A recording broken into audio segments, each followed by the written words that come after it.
Good evening, America. I'm Vanessa Broussard reporting to you live in Las Vegas, Nevada. This is the second time we've been here in just weeks of campaigning on the campaign trail with President Trump, and we're happy to be here again this evening for the Nevada caucus. As people are currently at their locations right now, we're hearing that there are lines of people waiting to vote, as you can say, in this caucus. We have explained before there's a difference between the caucus that's being held tonight and the Nevada primary that was held on February 6th. Now, President Trump was not on the primary ballot because that election is irrelevant here in Nevada. It means nothing when it comes to who's going to be the nominee come November. So Nikki Haley did decide to be on the primary ballot. She has said that the caucus was a rigged election of sorts. So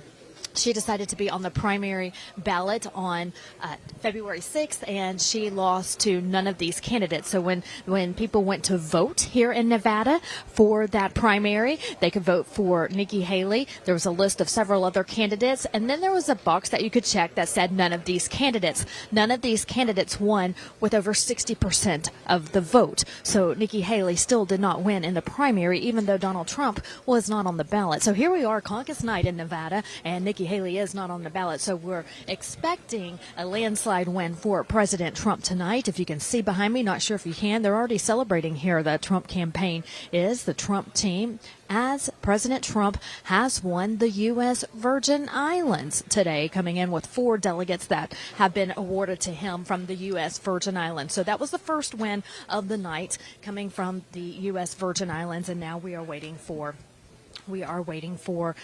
Nevada. And again, we are expecting that to take place around 8:30 p.m. We'll start getting some results in. We'll have a jam-packed lineup tonight. We have people like Kash Patel joining us and several other interviews who you do not want to miss coming up in the next hour or two here on Right Side Broadcasting Network.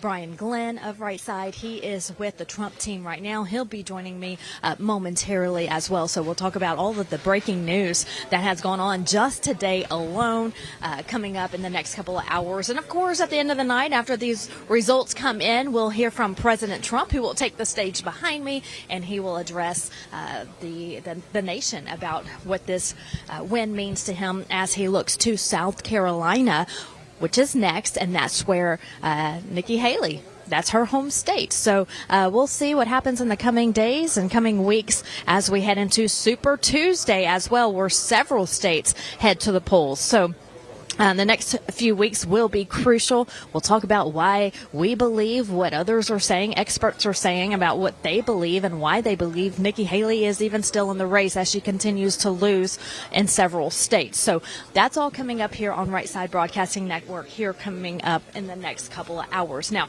in the meantime, we have had some breaking news today. I'm going to start with what has come down in the last couple of hours, maybe in the last hour or so. We have heard that special counsel Robert Hur will not prosecute President Joe Biden when it comes to the classified documents that were found in his garage. Remember, they were found in his garage next to a lamp and next to that Corvette that sat there that he drove all the time. Hunter Biden was in and out of that garage daily with his friends and family members. And Joe Biden claims he did not know that those documents were even there. Well, the special prosecutor today came down with that breaking news saying that he will not prosecute the president due to what he calls, quote, poor memory. He's claiming that the old age of President Biden, his incompetence and his memory. But that's a lose-lose situation when it comes to the not prosecuting Joe Biden. Here's why I believe that's a lose-lose situation, because even though he will not be prosecuted, this special counsel is saying that he has poor memory. He is incompetent in his memory. So if that's the case, then how can he still run a country? Right? So you're claiming, the special prosecutor is claiming that the President of the United States is in poor memory. His age is a factor. But then on the flip side, how can he run a country? So moments after that announcement came in that the president would not be prosecuted, President Biden addressed the nation. The Biden administration sent out an alert for 45 minutes. We waited for President Biden to take the stand and address the nation. They didn't tell us why he was addressing the nation. We could only assume it had something to do with the special prosecutor and his announcement that came in today. And we saw a fiery, almost very angry President Biden at the podium. I was watching before I came down here to the ballroom at Treasure Island, where Trump's watch party will be held tonight. And so I was watching the news and watching the live coverage, and he was very angry at the media and for the people who accuse him of having a poor memory. Just giving you a few quotes here. He says, quote, "I'm the most qualified person in the country to be president of the United States," and also, quote, "My memory is fine." Well, he does say to the reporters very angrily that my memory is fine, but we'll let you decide for yourself. Take a look at this first clip that we have to play for you, where he gets confused between Mexico and Gaza. Take a listen.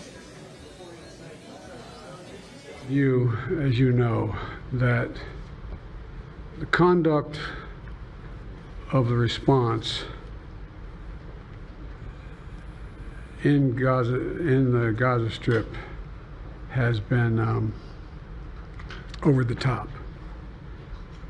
I think that, as you know, initially the president of Mexico, Sisi, did not want to open up the gate to allow humanitarian material to get in. I talked to him. I convinced him to open the gate. I talked to Bibi to open the gate on the Israeli side. I've been pushing really hard to get humanitarian assistance into Gaza. There are a lot of innocent people who are starving, a lot of innocent people who are in trouble and dying, and it's got to stop. And that wasn't the only time that President Biden seemed confused during his address to the nation. He also talked about his son's passing. And he said that he gets angry when people claim that he doesn't remember the day that his son passed. Well, he also showed a rosary around his wrist that he wears daily since his son has passed, and said that my son gave me this from Our Lady of, and then stopped because he couldn't remember where his son bought the rosary from. And so there were different signs throughout this speech where it showed a very poor memory, as we've been seeing in recent days, of President Biden. And again, even today mentioned that as president, he has support from red states and green states. I've never heard of a green state. If you're watching right now, and if you've heard of that, please let me know. But I've heard of red states and blue states, and if there's a mixture of which side the residents of that state could vote, the citizens of that state, then they turn purple. So green. That's the first I've heard of that. So again, we're seeing a mixture of thoughts, the thought process of Joe Biden, the special counsel even saying that today, that he has a poor memory. And again, getting very angry at the reporters. We have a clip for that as well. Take a listen.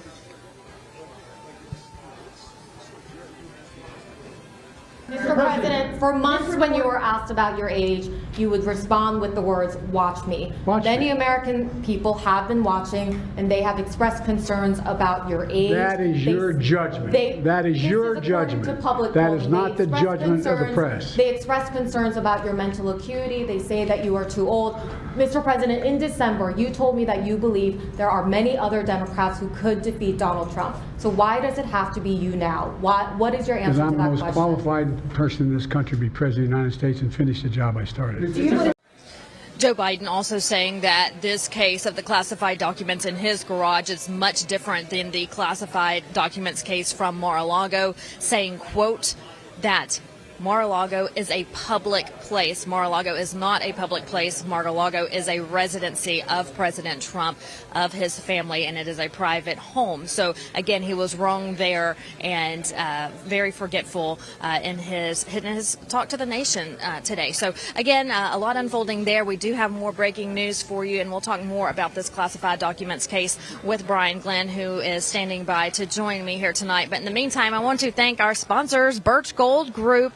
You cannot go wrong with the Birch Gold Group. If you're looking to invest for the future, if you're looking to save on your IRA, your 401k, text the word Trump to 989898. Again, that's Trump to 989898. The Birch Gold Group will send you a free information kit, and they will also have someone call you and come up with a plan that's great for you. So give them a text message right now. It's very easy to do. Trump 989898. Invest in gold. That's the way to go. That's what people are doing. The Birch Gold Group has a plus rating, that is, with the Better Business Bureau. So give them a text right now. Text the word Trump to 989898. I'm going to bring Brian Glenn on with us to speak to us, and I just want to let the studio know that I'm hearing a bad echo in my ear, and I want to clear that up right now because I know we have a long night, and if they can fix that for me, that would be great. It's fixed. Thank you.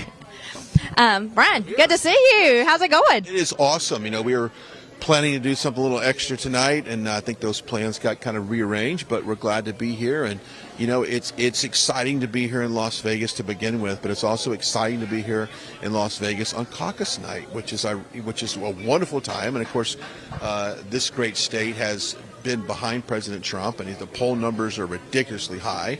And I heard you talking about earlier, President Biden having that press conference and really getting peppered by the media, pressing him on his memory, his age, and we've got a lot to unpack there. But that I was thinking whenever they announced that President Biden was going to be live, my initial thought was he's going to withdraw from being the candidate. That was my first thought on that, and wishful thinking on that, of course. But it doesn't surprise me that this is what he chose to come out and address the American people. Because when you think about this for a second, it has been bad news story, one after another, and you have something like this go down. His press team probably said, you have got to come out and address the media and not make a statement and walk away. You need to take questions from reporters, which he did, it was nice to see him do that. He normally does not do that. You saw him at times get angry. You saw him at times get frustrated. And I think that's something that we're used to seeing when Joe Biden eventually gets pressured by the media. Very interesting night. And, of course, I'm looking forward to hearing from President Trump tonight after the polls close. I think they close here at 7:30 local time, so 10:30 back on the East Coast. So it's kind of going to be a little bit of a late night for our viewers that are, east of Texas, I guess you could say. But great night to be here in the great state of Nevada.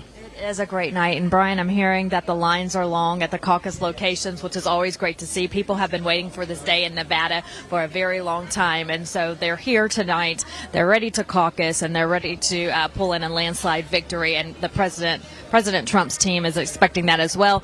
I mentioned earlier we already have a win from the U.S. Virgin Islands, which is an interesting situation there because they do have a say in who's going to be the nominee, but they don't vote in the actual election in the U.S. Virgin Islands. So that's kind of interesting there. It is interesting, and I was talking to some colleagues here about that, is you do have a representative in Congress, which is nice. So they're able to engage in policy discussions. They're able to engage in what the conference is trying to put on the floor.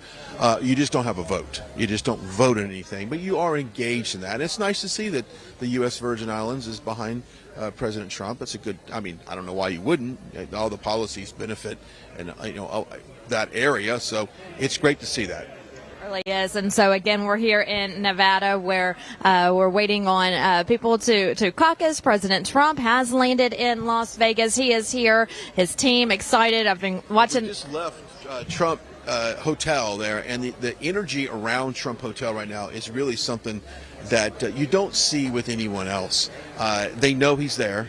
The lobby has people. They're gathered. They're chatty. They know that he's going to be walking through that lobby at any moment. So it's got such a nice buzz there at Trump Hotel. And outside, you have all of the police barriers put up to protect the traffic from driving through. So it does have such an energy there, and it's something that only President Trump brings to an event or to a destination. That when he's in town and he's coming to speak at a hotel or event center, there is a buzz about that, no doubt. People ask me all the time, Brian, what's the energy like? What's it feel like? What do you feel whenever President Trump walks in the room? And I have covered dozens of these events. I've seen President Trump a dozen times, and it never gets old. That energy when he walks out, I've heard, unfortunately, we've had the same issues with the current administration that we've had for 3 years now. And, President Biden, when he walks off the stage, he has to be escorted off the stage. He is lost when he doesn't know which stairs to go down. And so, I've seen President Trump talk about that numerous times, and I still laugh at him doing it. It's comical to watch him do it. It really is. But it never gets old, is my point. Like, President Trump has this energy that's electrifying, and it's addictive. Like, you just can't help and wait for him to come out on stage. And I think it's interesting, Vanessa, that you think it's the intro, because I think it's the outro. I love the dance. I love the hold on, I'm coming.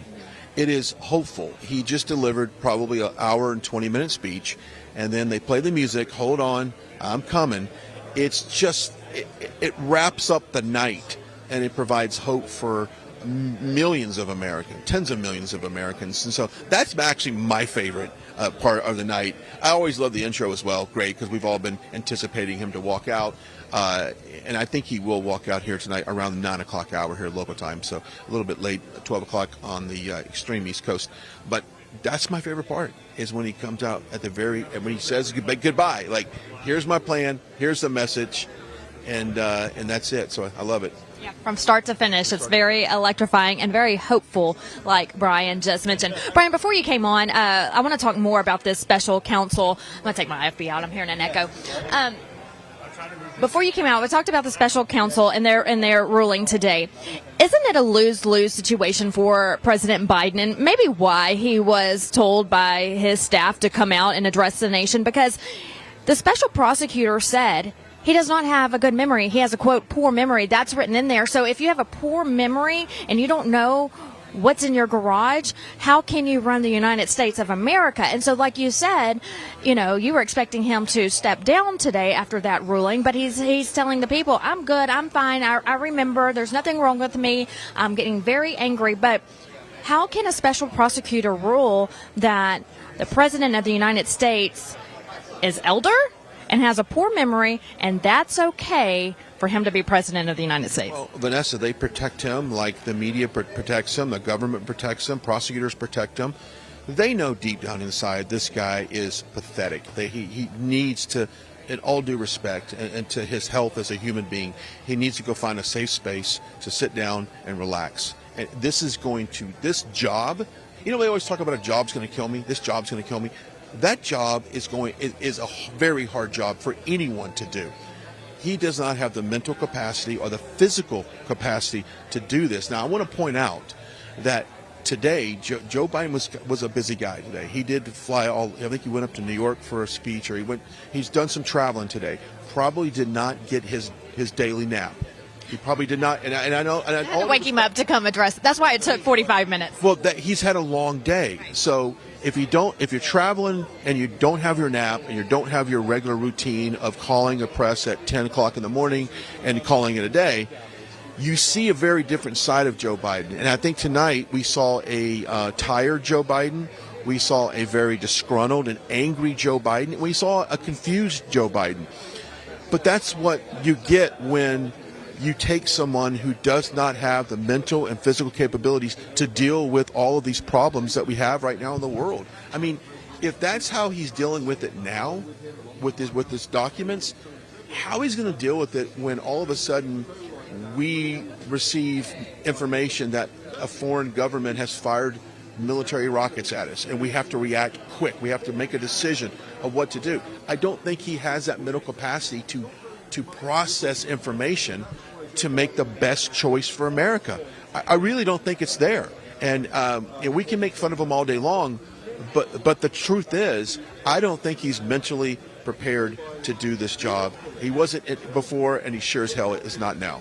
I saw a recent interview with Kamala Harris, who said that she sits with President Biden in the Situation Room and sees how wonderful he is and making decisions. And I'm thinking to myself, if this is what he looks like on the podium, addressing the nation about a ruling, what is really going on inside the Situation Room when there's, wars going on in the Middle East and you're making calls? I just can't see it. I don't understand it at all. And there's so much that we will find out when more information comes out, but I don't understand it. Hey, I do want to talk about one of our partners tonight, the Trumpinator Bear. Now, this thing is incredible, and whenever we have these products that are showcased on our shows, they generally sell out because people want that kind of stuff. They want the collectible thing. So the Trumpinator Bear, go check it out. The information for that is on your screen. Take advantage of the fact that it's early in the broadcast. Once people start jumping on here, once Trump walks out here, chances are these limited editions that probably might go away. So get your hands on one of these. They're all made just with the best quality materials. They're not junky. It's not going to fall apart. I always say put one in your car, your office, your home, your studio. Give it to your kids in there. Have it put it in your room at school. Put it in your classroom. But go check it out, the Trumpinator Bear. Just a great product and great partner for tonight's broadcast. Yes, I think we have a couple of those at my mom's house, and I have some friends who have them. You're talking about in your business. He has one in his store. So, yeah, get that Trumpinator Bear. It's another little product that when you walk by and see it, you can't help but smile. So, but getting back to the documents, I think you're going to see a point where the team around Biden is going to get tired of protecting him and putting out fires. It's going to get to the point where it's going to break. And I think, and we were talking to some colleagues earlier, I think the American people who maybe casually pay attention to what's going on, they're seeing stories like this. And they're going, okay, enough of the spinning. Oh, everyone has documents. Oh, it was in a garage. Oh, it was in a car. No. What he has done with these documents is criminal, in my opinion. They profited off these documents. A ghostwriter had access to these documents, helped write a book back in 2017, I believe. So there's a situation where, did Trump write a book? Did Trump use those documents for his personal gain? So we're going to find out a lot about that. But we are live here in Las Vegas. Vanessa Broussard, Brian Glenn, with you here. We anticipate once the polls close at 7:30 here local time, we're going to go ahead and probably have a little bit more results come in. But until then, we'll take a quick commercial timeout as we're live here in Las Vegas. Stay with us. Welcome to the Right Side Broadcasting Network. We're not like the other media outlets out there that cut and edit what other people say. In 2015, we were created by our founder, Joe Seals, to cover President Donald J. Trump's speeches and rallies, to which we continue to do to this day. We've also covered important conservative events like CPAC, TPUSA, March for Life, and many other important events and hearings around the country. We were made for people like you, everyday Americans who are tired of the mainstream media, who are tired of being lied to, manipulated, and fed an agenda. Our goal here at Right Side Broadcasting is to allow you to see the truth, giving our correspondents and commentators a wide latitude to speak their minds. You won't find anything like this in the mainstream media.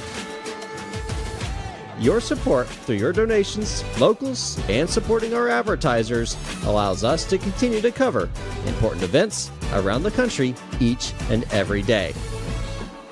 So, from us here at Right Side Broadcasting, thank you for supporting us and the right side of history.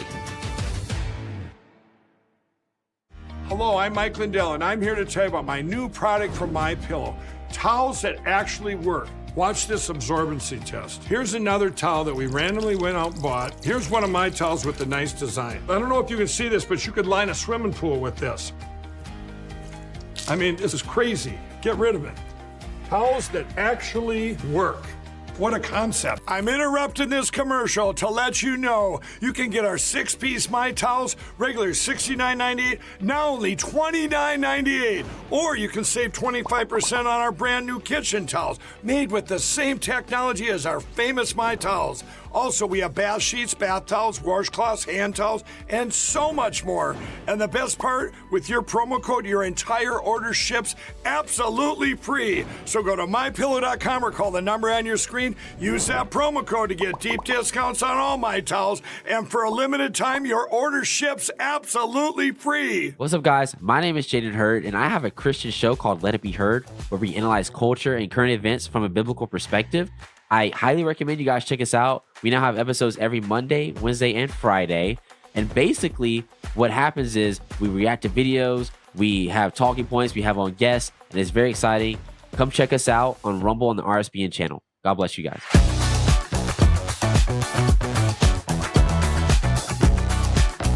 Parents and grandparents, the 2024 Kids Guide to President Trump is here, and it's free. As a bonus, your child gets a free issue of Everbright Kids Magazine and Activity Book, and a free video lesson.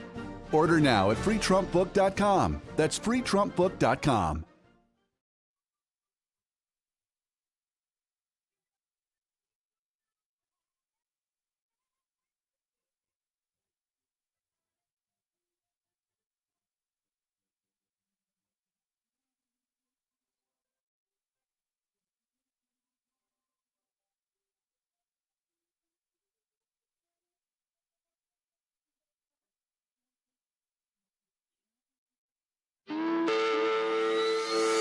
Welcome to the Right Side Broadcasting Network.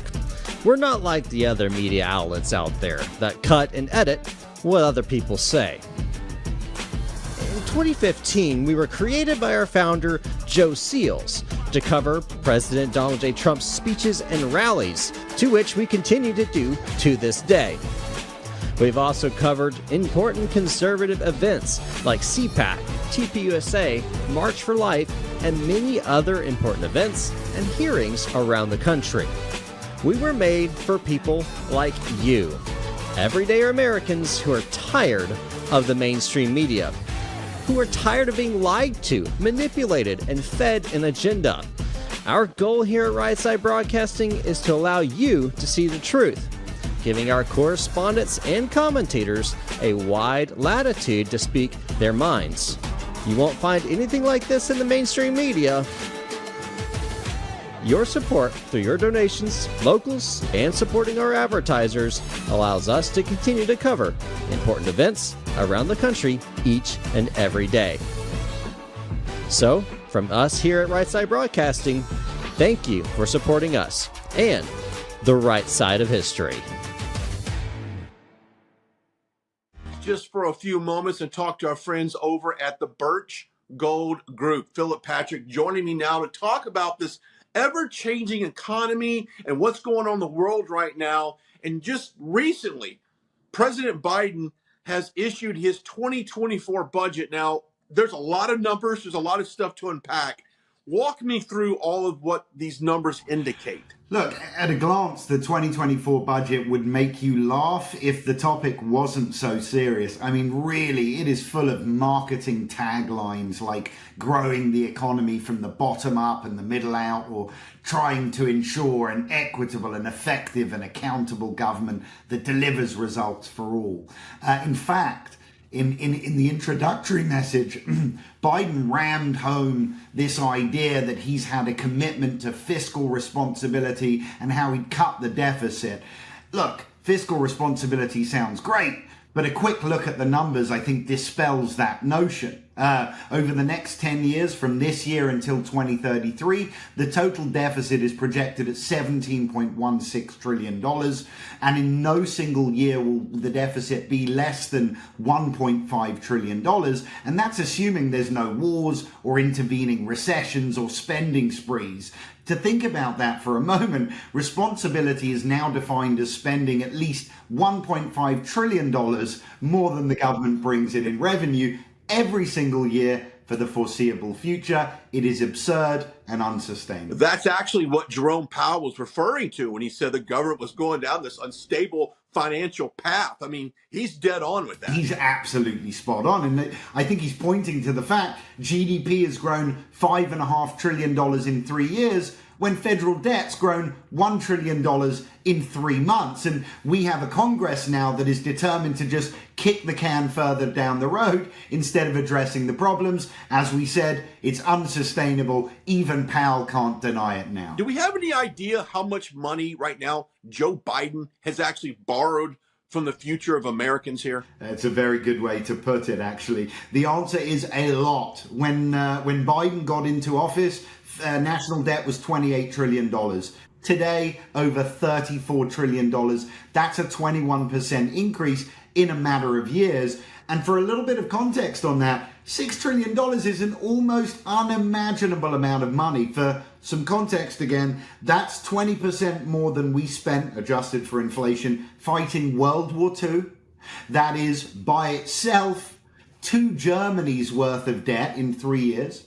$6 trillion would be the 3rd highest national debt for any nation in the world today. That is what this guy has done in just 3 years. It's incredible. And you look at, is he adjusting the budget to allow for this, for the shortfall? I mean, what is he doing, and what does Congress need to do? Listen, the answer is he is doing very little. Nearly all politicians and Americans believe that the nation's fiscal problems stem from a lack of revenue. In other words, not taking enough from other people.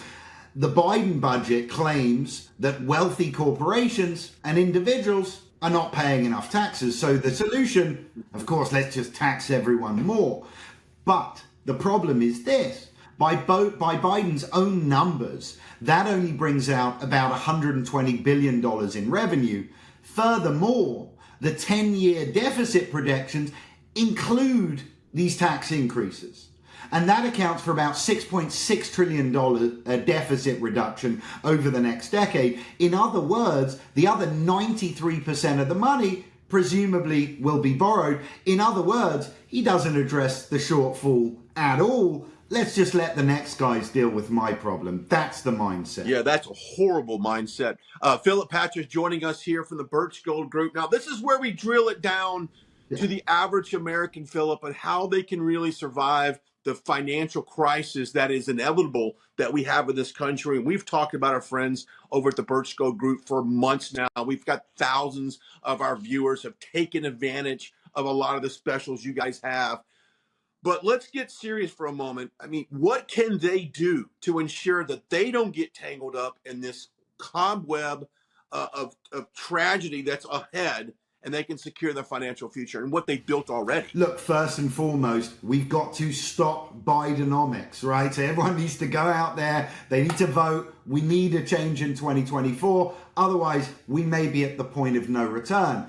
But until then, and I think 2024 is going to be a very tough job for whoever takes it. But before then, we need to look at how we can protect our futures for ourselves, our families, and those around us. And that's what we at Birch Gold Group specialize in. Precious metals in climates like this, they work very well to protect against the realities of a Biden economy. Things like inflation, corrections in the economy, dollar devaluation. We have a world now running away from the dollar. These things all drive gold and silver up. So it works as a very effective hedge against the problems we have, and like I said, the realities of Bidenomics. So I would encourage everyone to get educated, start reading. I think it's very simple. We got to text Trump to 989898. We'll give a free information kit to the viewers. Get educated, and once you see the problems, the solutions will present themselves.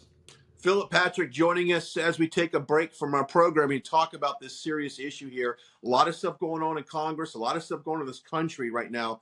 But I've always said this, Philip, there's nothing funny about your money, and you've got to make sure it's secure. We've all worked way too hard to let these rascals in D.C. just swindle your money away. So I do encourage our viewers to reach out while you have a chance.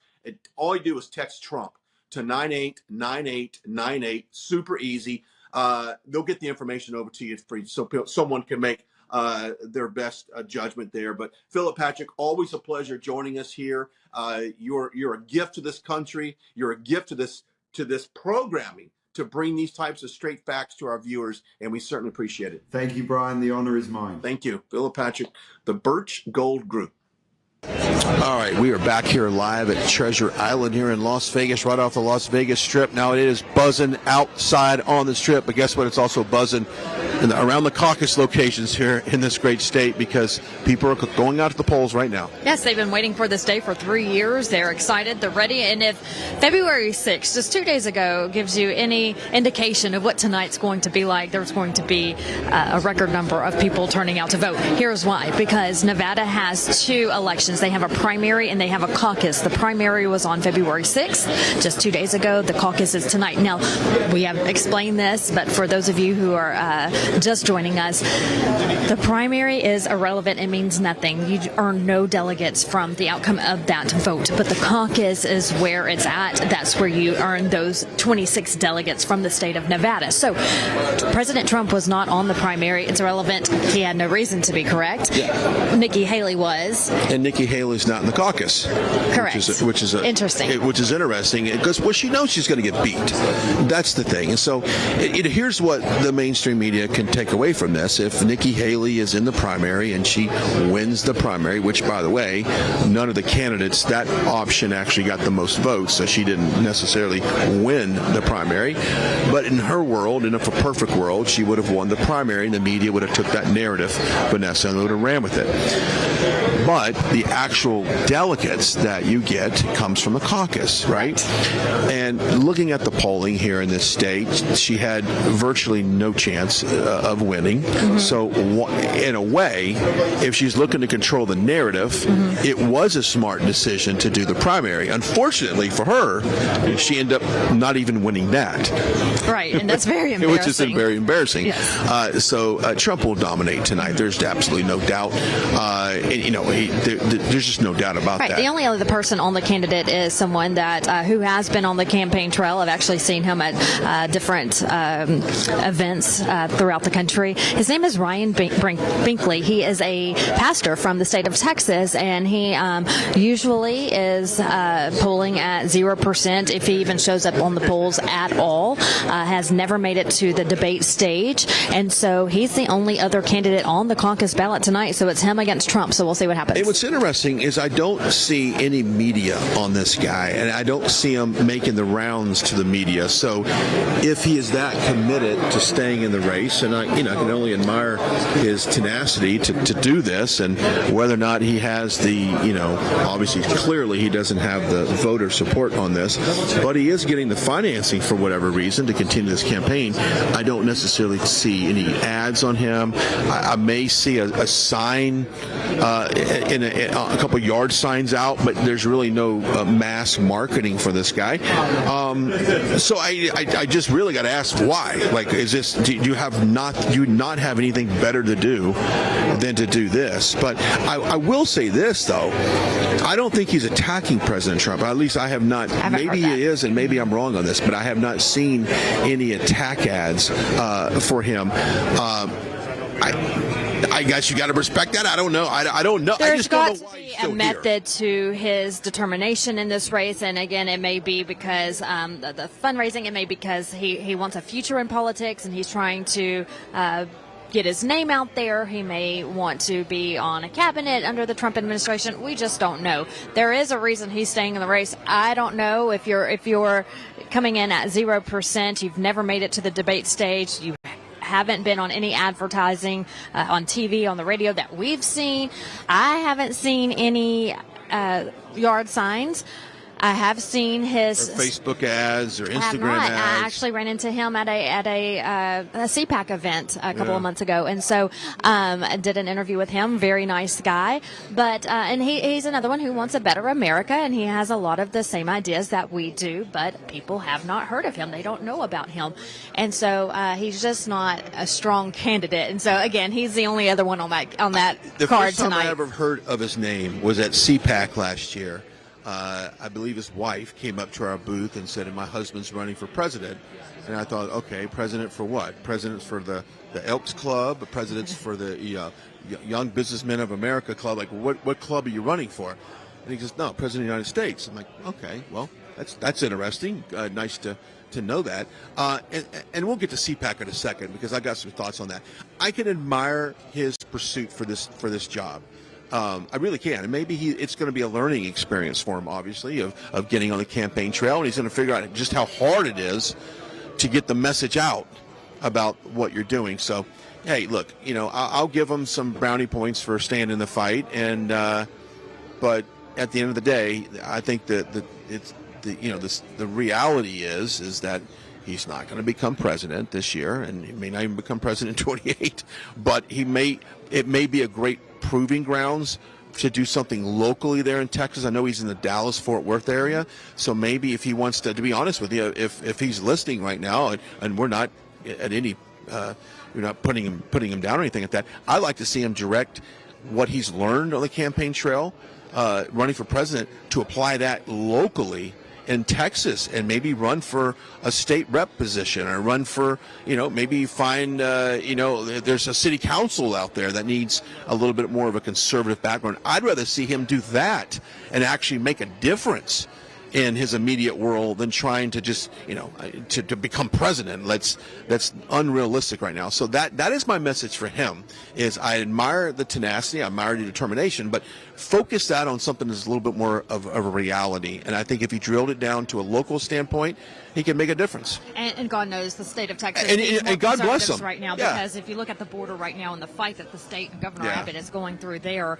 the more willpower that we have, boots on the ground that we have there, yes, absolutely. We need another strong conservative. We cannot have too many in office there in the state of Texas. Yeah. Speaking of CPAC, we will be at CPAC, complete coverage. President Trump is speaking, if I'm not mistaken, I forgot the day. It's the 24th. Saturday morning. It's a Saturday morning, and then, of course, later that day, he's going to be speaking at night, because that is the primary in South Carolina. So we'll have a little bit of double coverage on that day as well. As a matter of fact, we're going to do everything from the CPAC booth for the most part, hosting all of that. And the CPAC is one of those events, and I remember the very first CPAC I went to was in Orlando, Florida, and it was during, if I'm not mistaken, during the COVID, so everyone was masked up, and that was all due to the actual event center that was enforcing that these codes. They were very, very almost military-like, enforcing face coverings during that event. As a matter of fact, they would walk around and they would take your name. If you didn't have one on, they would report your name and write it down and warn you that if you got 2 or 3 warnings, then they would kick you out. And it was something else.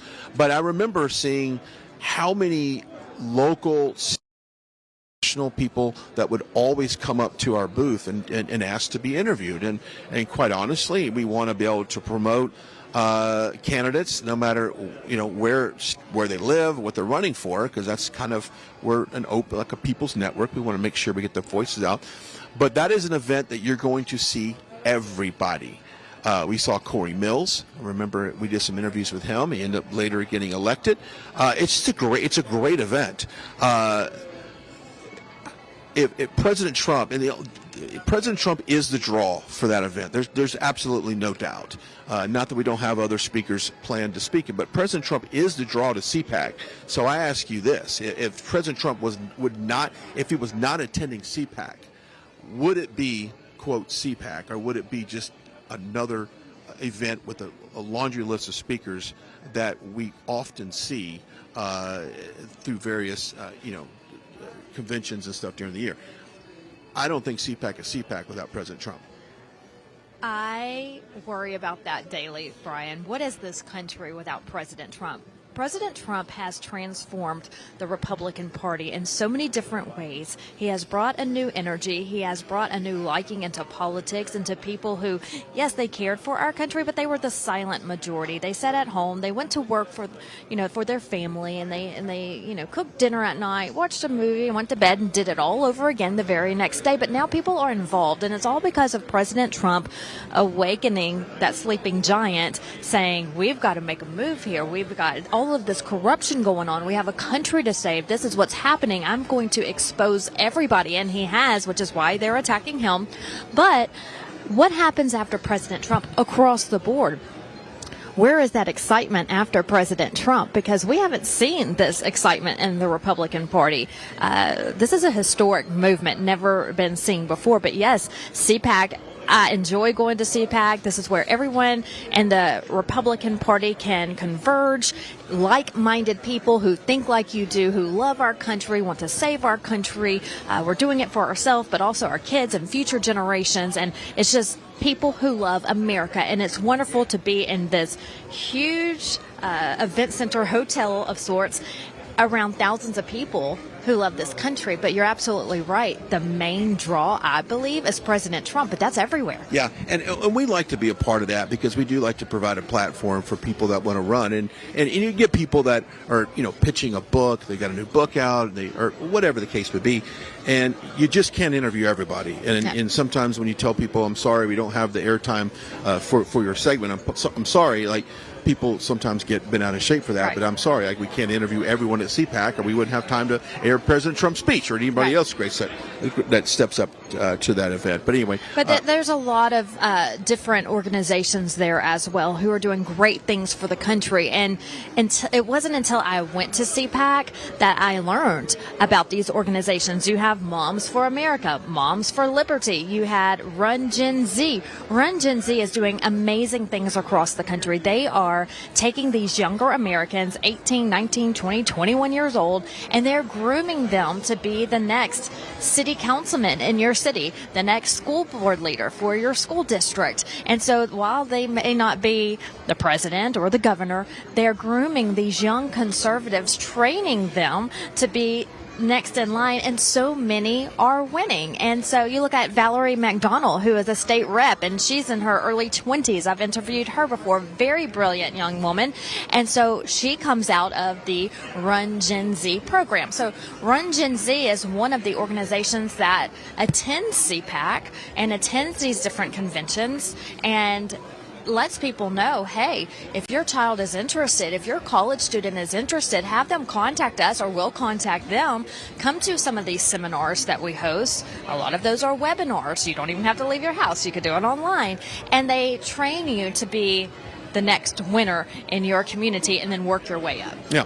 Let's talk about our friends over at the Wellness Company. And, with mostly 90% of pharmaceutical companies or products are produced outside the U.S. So when you think about how at risk we are that if something was to happen and all of a sudden we can't get the medication that we need, we're kind of in a bad position because it's all made overseas. But our friends over at the Wellness Company has an emergency medical kit that is great for any future pandemics or any type of outbreaks that come up. Since COVID, we rely on a lot of medications to treat that. This has got it all right there ready for you. And the information for that is on your screen. Take advantage of this Wellness Medical Emergency Kit. I've said this before, out of all the products we sell, yes, we have these cute little bear trumpinators. We have all of this stuff. We got our friends at Birch Gold. But we also have stuff that can keep you healthy, safe, and alive. And that's exactly what this emergency medical kit does. So I urge you to put one in your car, your office, your work, your home. Give it to your neighbor, give it to your grandmother, give it to your mom, and make sure that when an emergency happens, that you are prepared. So go check it out there. MakeCareGreatAgain.com. MakeCareGreatAgain.com. Dr. Peter McCullough worked for President Trump whenever he was in the White House. He's the brains behind this medical kit, this emergency kit, along with some of his fellow doctors, and they came up with this to help Americans in case there's another pandemic of sorts. God, I hope not, but we just never know. And it is election year. We know that anything can happen, and for the future years as well. But get yourself one today. I have mine at home. Just came in a couple of weeks ago.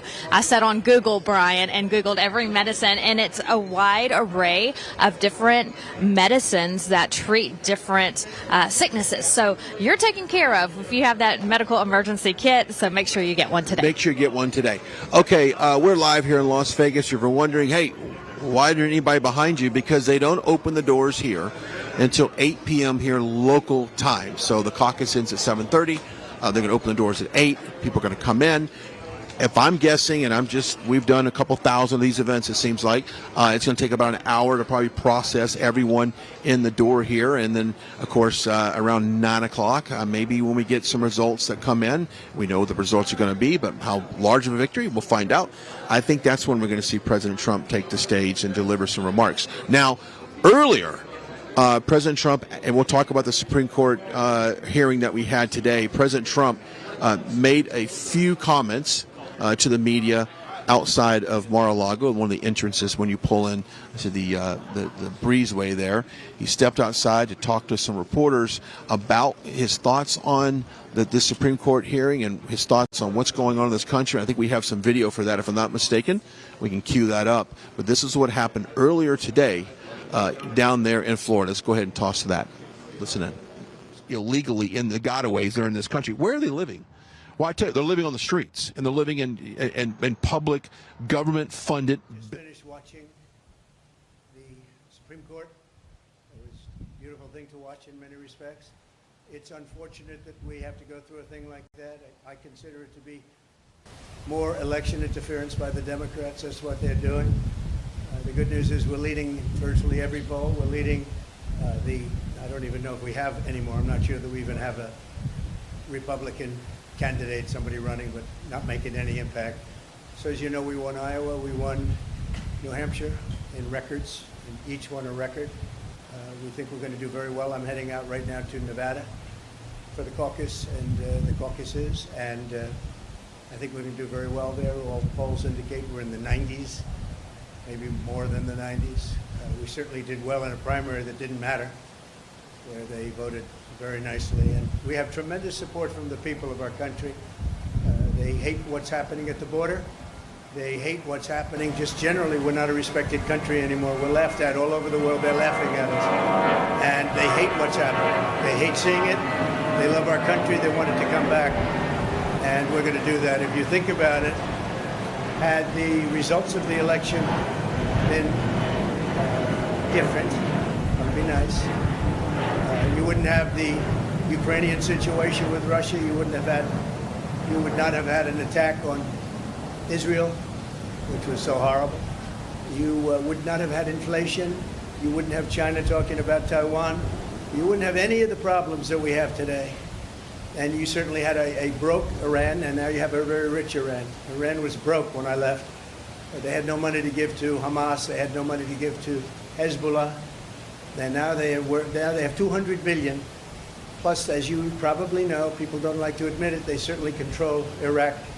And Iraq has another 300 billion. So you have a very rich group of countries. And as you know, Iraq should have never happened. That was a balance against Iran. And we blew out the balance. And now Iran has essentially Iraq. And Iraq doesn't like saying that, but that's the way it is. And it's a shame. The world is in tremendous danger. We're in danger of possibly a World War III. And we have a man who's absolutely the worst president in the history of our country. Can't put two sentences together. He's not going to be able to negotiate with Putin or Xi or Kim Jong-un, North Korea. Not going to be able to negotiate with anybody. All he knows how to do is drop bombs all over the place, meaningless bombs, except they kill a lot of people. It costs a lot of money. Every time you see a bomb, it's another $1 million. And it actually sets us back. We have peace through strength. This should not be happening. The Middle East is blowing up. It's blowing up. And a lot of people are being killed, and it's so unnecessary. So I just say that in watching the Supreme Court today, I thought it's a very beautiful process. I hope that democracy in this country will continue.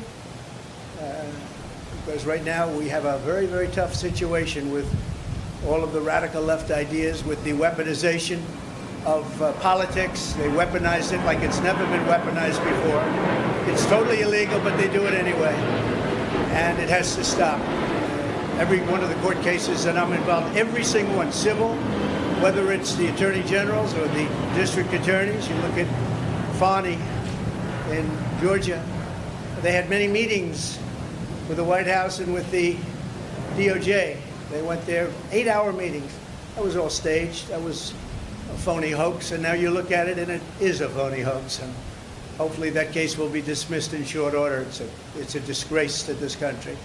But they work together with the Justice Department and the White House, and not supposed to do that. Every one of these cases you see comes out of the White House. It comes out of Biden. It's election interference, and it's really very sad. I thought the presentation today was a very good one. I think it was well received. I hope it was well received. You have millions of people that are out there wanting to vote, and they happen to want to vote for me or the Republican Party or whatever you want to, however you want to phrase it. But I'm the one running, and we are leading in every poll. We're leading in the local polls, in the state polls, and we're leading in the swing state polls, and we're leading very big in the national polls. So it's been a very great honor. We love the country. I think the reason we have such big leads, frankly, is that they loved 4 years of us compared to the 3 years plus, the 3 years that they've gone with Biden, where you have open borders, you have crime. Nobody's ever seen crime like this, what's happening. And now the crime is being committed, much of it by the migrants that have come in illegally to our country. I was wondering about that. I said, you know, a lot of these people come out of jails, they come out of mental institutions, they come out of places that you don't want to know about. We don't even know where they come from. We don't know who they are, where they are. They're being dumped in from mental institutions, from prisons and jails, and many terrorists are coming into our country. We're going to be paying a big price. They have to stop it. They have to close the border. By the way, the president can do it just by saying, I want the border closed. I closed the border. We had the safest border in the history of our country. Now we have the most unsafe border in the history of the world. There's never been a country with a border like this, not even a third world country. So we are, again, we're going out to Nevada right now. We'll be out there. Some of you are going to be out there with us. Otherwise, your colleagues will be. And hopefully we're going to have a big night, caucus tonight. We're going to have a very big night. We expect to have a very big night. The Virgin Islands, as you know, are also very much in play today, so we'll be hearing about them sometime during the day or later on in the evening. And it's an honor to have you at Mar-a-Lago. I hope you like it. It's worth a little more than $18 million. There's another case. It says worth $18 million. I said, which cabin are we talking about? But that's the kind of justice we have. When they say that to try and build up a case, that was a shame.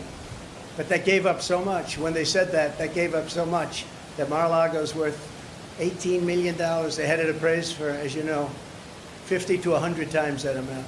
But we have a judge, and that's what he said. And he's supposed to be ruling on me.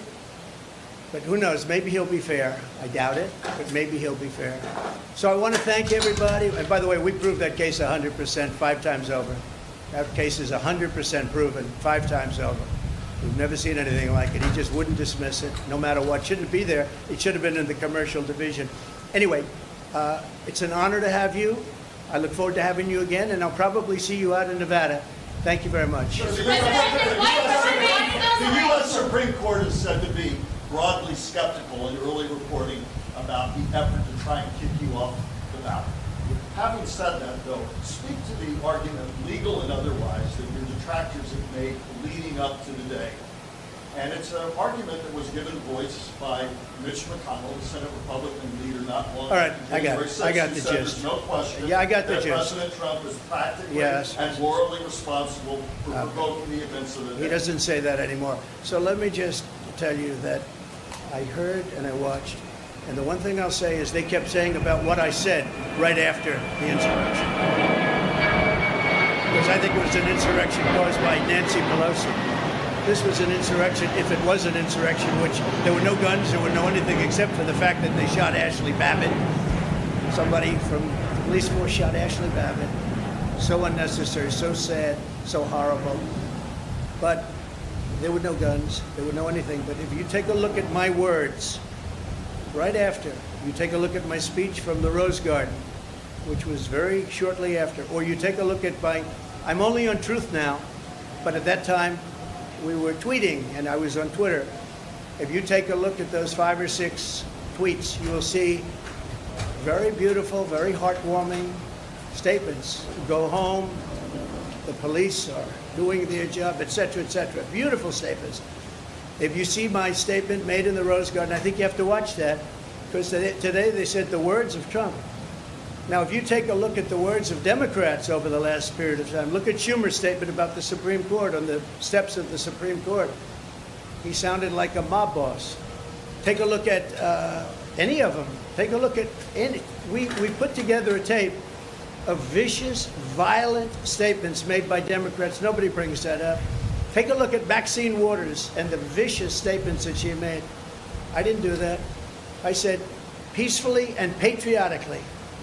The speech was called Peacefully and Patriotically. It's peacefully and patriotically.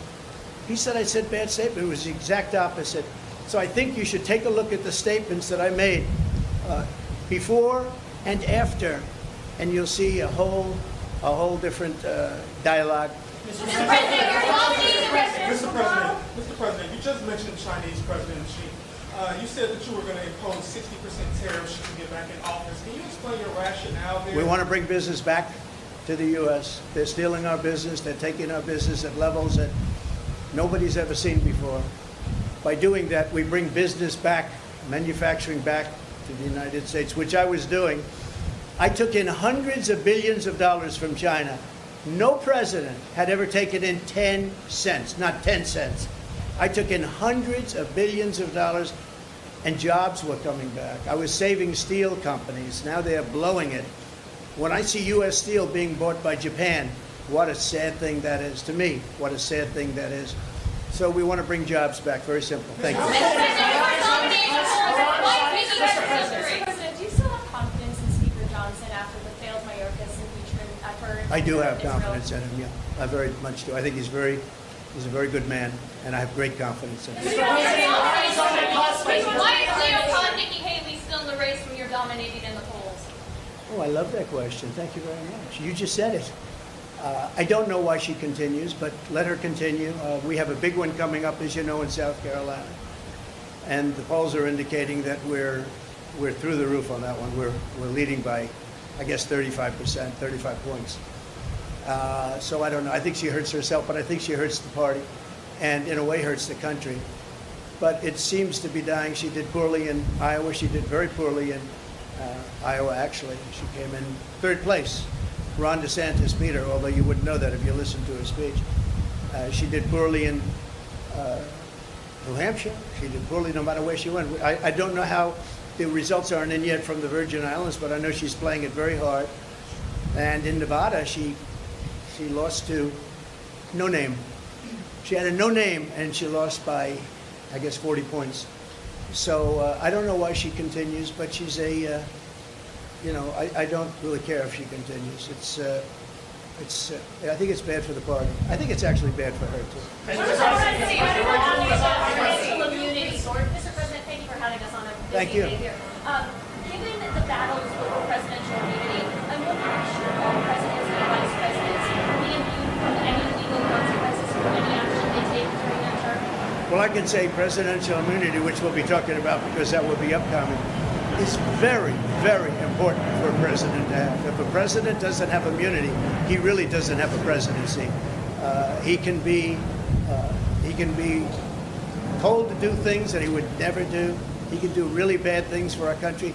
Presidential immunity is imperative. It's going to be very, very important. And I'd rather talk about that next week. But there is nothing more important to a presidency than immunity, because they have to be free to make decisions without saying, oh, if I do this or if I do that, as soon as I get out of office, we're going to be indicted. We're going to have trouble. And the other party will do that. I think we've seen that. They've done that. There's some very bad people.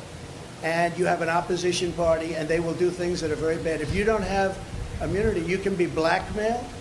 You can be, as a president, they'll say, if you don't do this, this, and this, we're going to indict you as soon as you leave office. You cannot allow a president to be out there without immunity. If they don't have immunity, you don't have a presidency. You lose all, you lose all form of free thought and good thought. And you probably weaken the presidency to a point that it was never supposed to be weakened. It would be a very bad thing for our country. We'll be talking about immunity in the coming weeks. Mr. President, how confident are you that you will be treated fairly by the Supreme Court justices? And what sort of time frame do you need a decision in order for it not to derail the campaign? Well, I'm a believer in our country, and I'm a believer in the Supreme Court. I listened today, and I thought our arguments were very, very strong. An argument that is very important is the fact that you're leading in every race, you're leading in every state, you're leading in the country against both Republican and Democrat. And Biden, you're leading in the country by a lot. And can you take the person that's leading everywhere and say, hey, we're not going to let you run? You know, I think that's pretty tough to do, but I'm leaving it up to the Supreme Court. Thank you all very much. Enjoy it. Thank you. Do you believe President Trump violated on the topic of Iran, sir, is the U.S. doing enough militarily?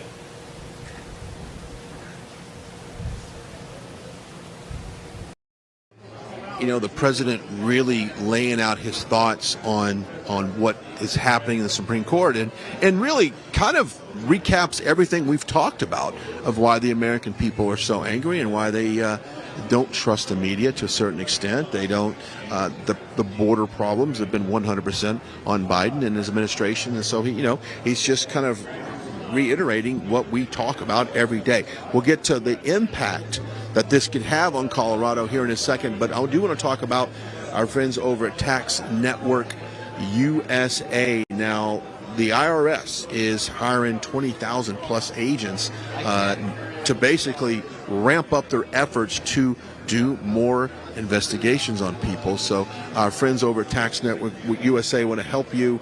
It doesn't matter if you haven't filed taxes in a year, 2 years, 10 years, or Vanessa, if you owe $1,000 or $10,000 or $100,000, they can help you lower your overall tax bill. Right, and they're experts at this. They have thousands of satisfied customers. You're getting your forms in right now, your W-2 forms, your W-4 forms. If you need help with that, contact Tax Network USA. The information is on your screen. They have experts standing by waiting to help you. But again, they have helped millions of people, and they are excited to help you in this upcoming tax season as well. Yeah, go check it out. The information for that is on your screen. There's nothing more stressful than knowing that the IRS can come knock on your door and audit you, your business, disrupt your family. So put that to bed, contact these guys, and sleep better at night knowing that you pay less or might not pay anything at all because they have the ability to do that. Yes, and they are also certified in every single state, so it doesn't matter where you live. They can definitely help you out.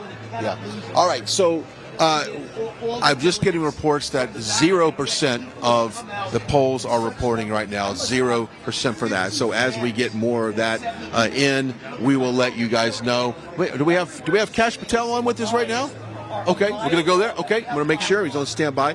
So let's talk about the implications of Colorado if indeed this would happen. And if you look at what President Trump typically does on a ballot, Vanessa, is he likes to drag a lot of people across the finish line. People that are down ballot, that are Republican, people will go to the polls, they will vote for President Trump, and then typically will go down ballot and pull all the other, maybe not as high profile elections as you would think, but that's what they do. President Trump pulls people to the polls and he puts people across the finish line. So in Colorado, if in fact they were able to get Trump off the ballot, Vanessa, that is going to hurt every Republican in the state of Colorado. Right. This is going to have a domino effect. If they rule against President Trump in the Supreme Court, this will have a domino effect not only across the nation, but like you've been mentioning, across the state lines as well. So those candidates are watching closely because they are depending on President Trump to bring in the conservatives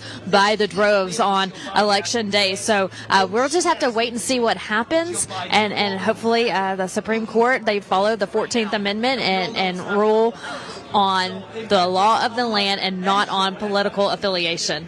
Yeah, it's really one of these situations that, I'll give you a great example. In the state of Arizona, when Carrie Lake ran for governor, it was really interesting because every Republican on that ticket, one in particular, I think she was the fifth race down ballot. I think it was in finance or something, or treasury. She actually had more votes than Carrie Lake did at the top of the ballot running for governor. I don't know how that happens. I don't know how somebody that's running for the highest profile in that election gets less votes than someone running for a Treasury Department and maybe a down ballot. That was kind of the opposite that happened, and we all know they had some problems in Arizona, so that maybe kind of explains that.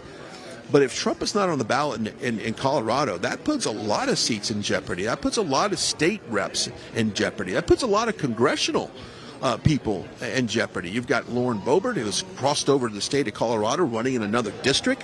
Her seat opens up. Who knows what happens there, because a seat that she left was already, she barely won by 500 something votes the last time, a very slim margin. So you need those people to show up to hold that seat.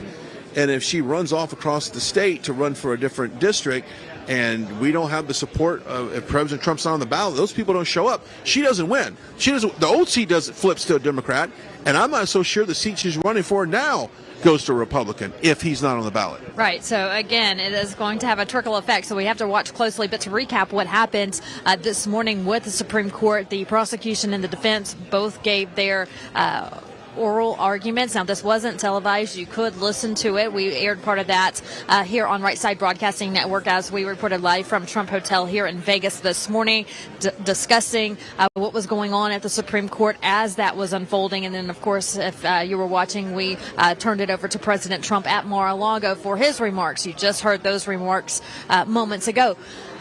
So this all stems from January 6th.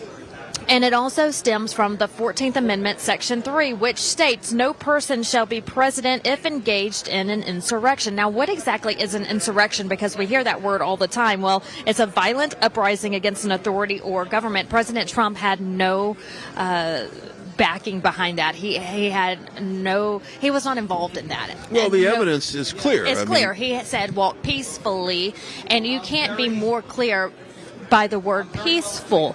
So this is just another attempt from the left to cause election interference, to charge him, to lock him up, to keep him off the ballot, and now it's being heard at the Supreme Court. Well, it's interesting. He even said in that clip about his Twitter post being very compassionate, very heartfelt messages to basically go home. And even tried to clear all that up. Now, it's interesting because when you say the word insurrection, you go, well, what does that mean? It's because I know the left and the media loves to say insurrection. You can post something online and they want to instantly call you an insurrectionist. But let's get to the facts here. No one, and I mean no one, that has been arrested for January 6th, and there's been thousands of them that have put in jail that haven't even been charged with anything yet, hadn't had their day in court, but they're still sitting in jail.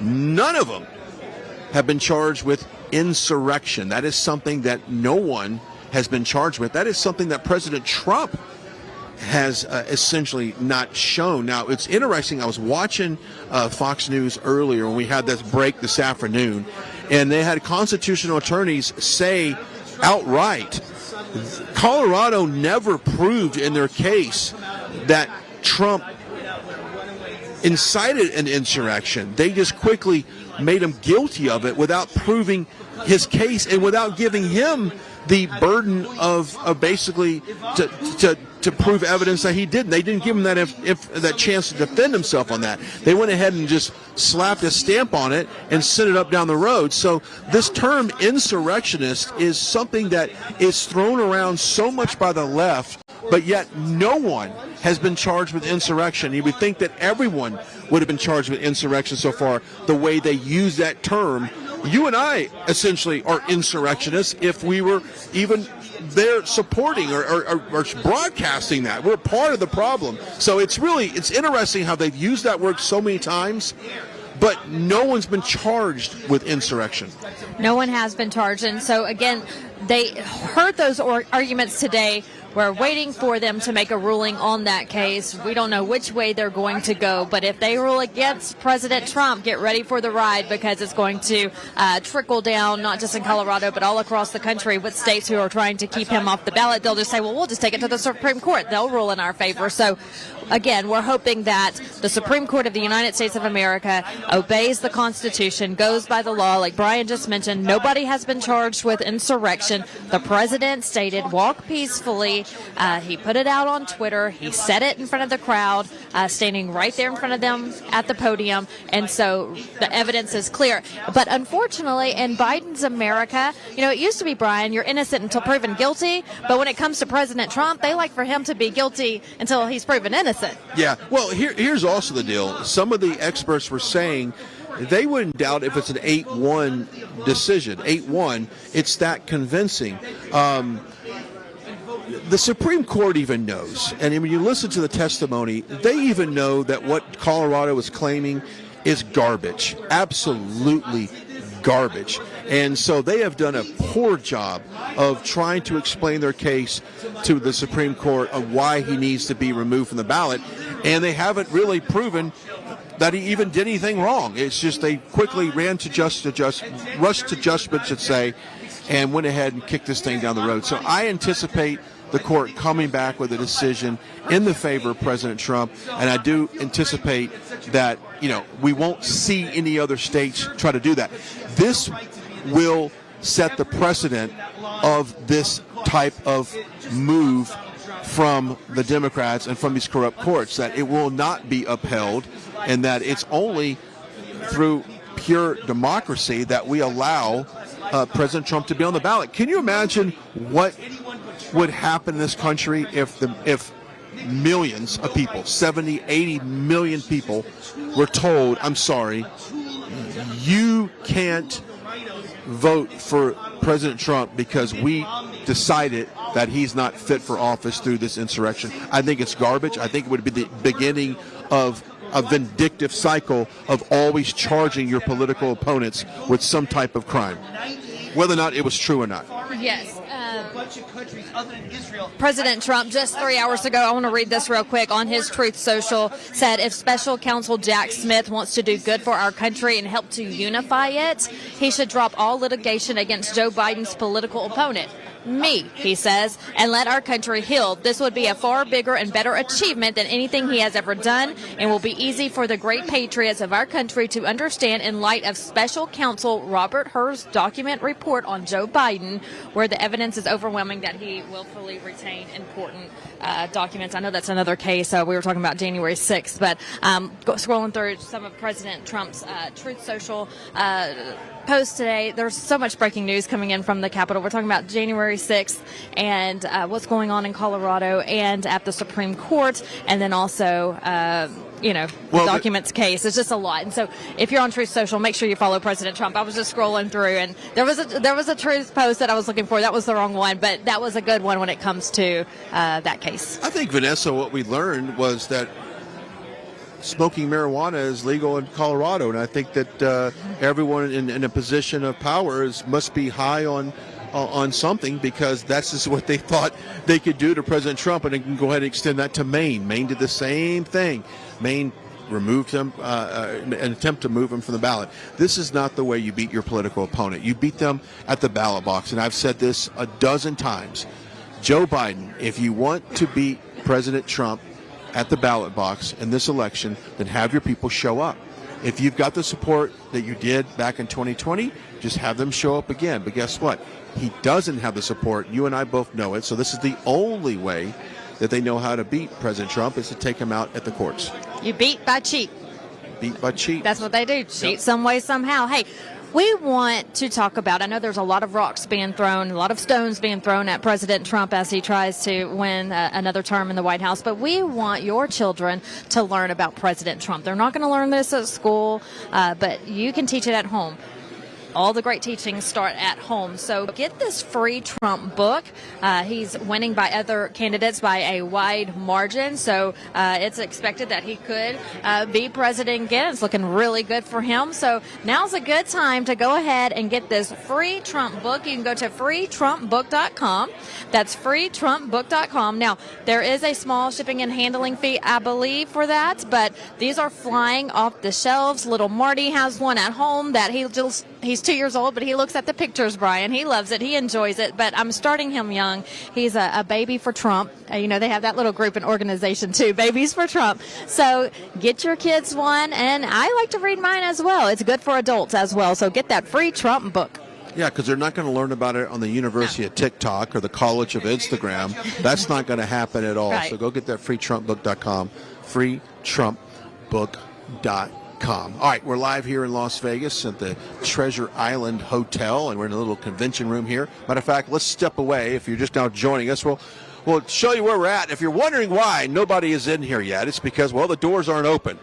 They open at 8 o'clock for the crowd to come in here, and so this room would be filled, I would guess, with a couple hundred people by the looks of these tables and the chairs on the corner. So this room will be filled. I anticipate a very brief speech from the president. I don't think this will be his a traditional hour and 20-minute speech. Maybe I'm wrong. Maybe it is going to be a little bit longer speech.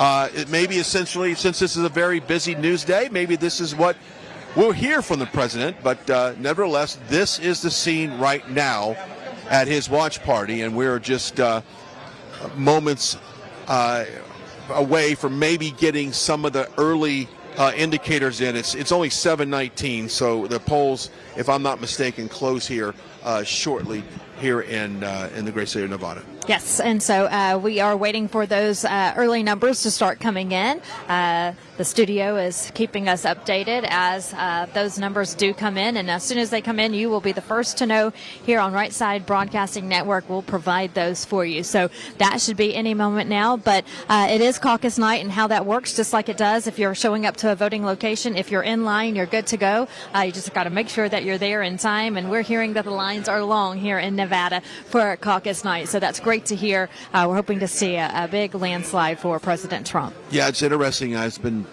bumping into people at the hotel, and of course the Super Bowl's in town, so there's a lot of people here. And if you have a chance and you're in an elevator and people want to say what brings you to town, where you're from, kind of deal, it's interesting because when I say, well, I'm in town for President Trump, they go, oh, he's in town? I'm like, well, yeah, today is caucus day here in Nevada. And they go, oh, okay. Well, a lot of people from out of town didn't realize that. Well, the locals, they do know this. And I have talked to probably about 15 different people here. They could be service workers or people that I meet in the elevator. And let me tell you something.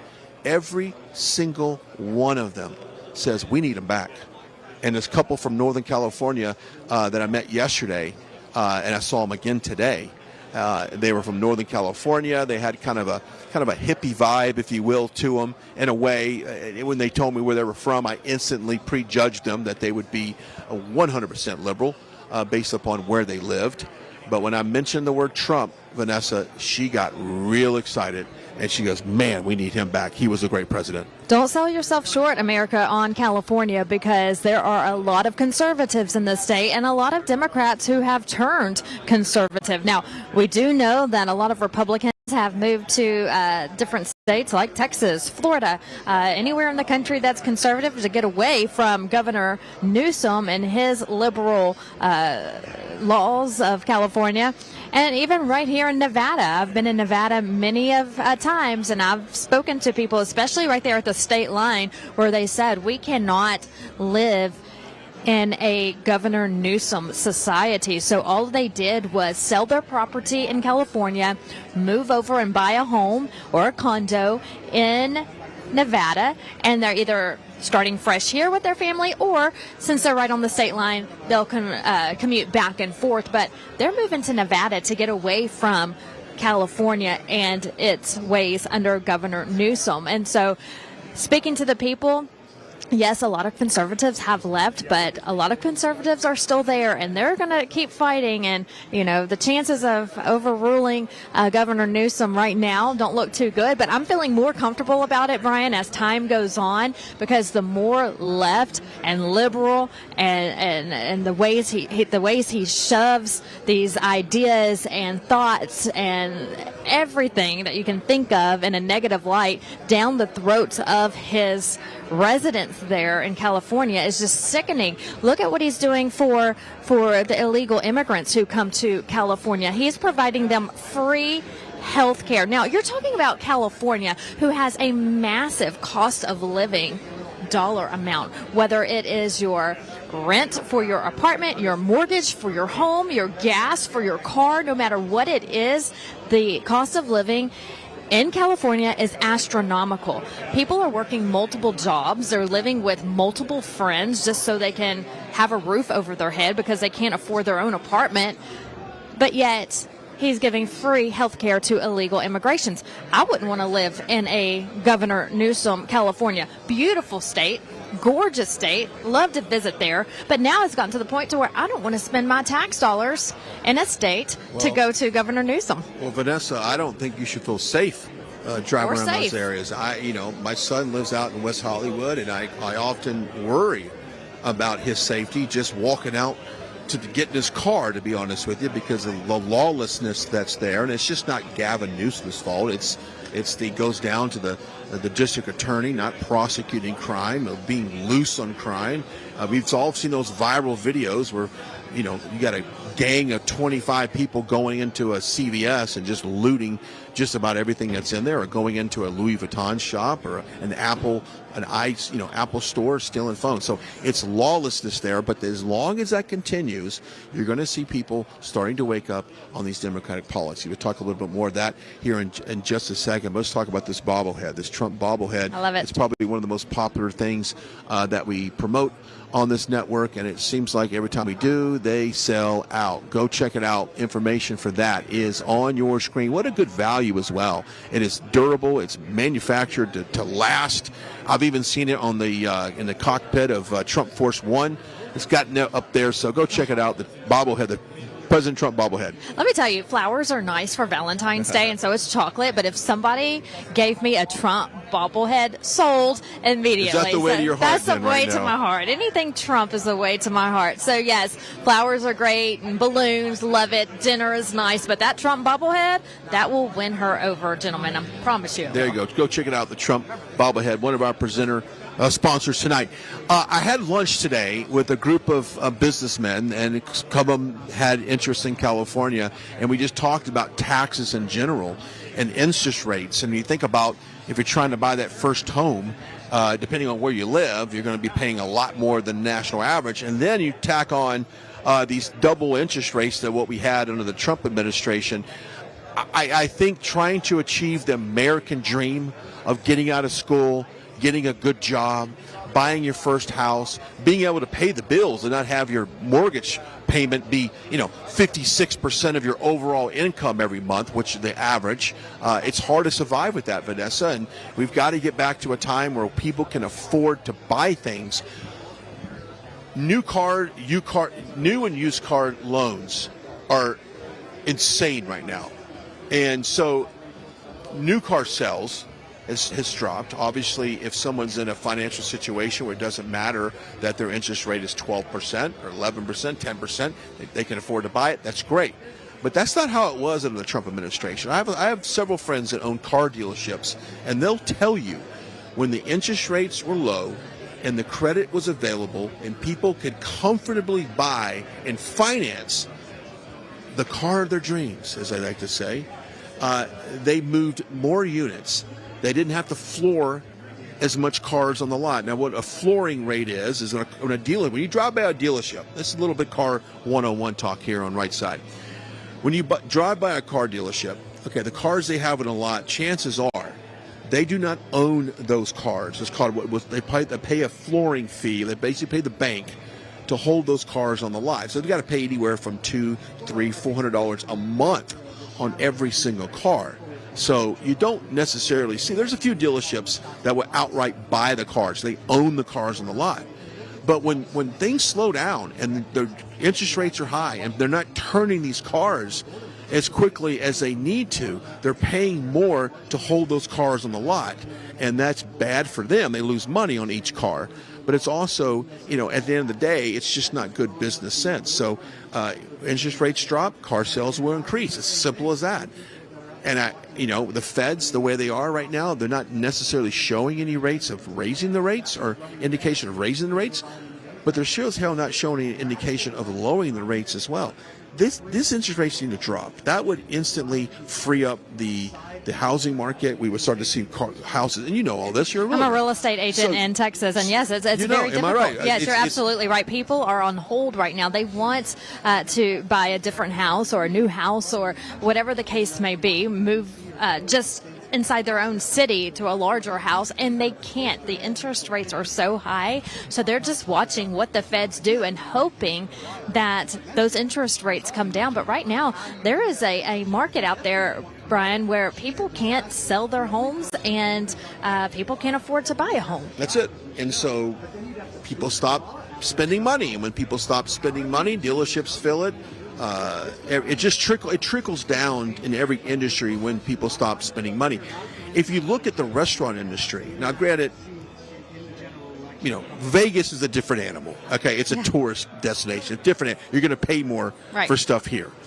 But when you look at what happened in California, and starting on April 1st, no April Fools there, that minimum wage for fast food workers goes up to something in the high teens, if I'm not mistaken, almost 20, if I'm not mistaken. I'm going to check that out here in the break. But what that's going to do is push the price point on all of these items to the roof.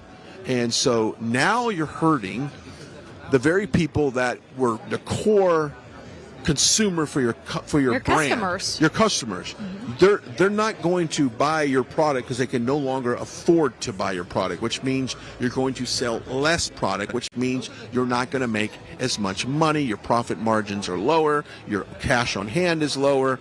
So all of this goes in, and that's from automobiles to fast food. It all is the same. And under a Trump economy, we saw a very strong dollar. We saw a very strong consumer spending. I know just recently consumer sentiment was at a very low, which that means are people confident in going out and buying a new house? And you know this as a realtor. Are they confident about going out and buying a new car? Are they confident about going out and buying furniture?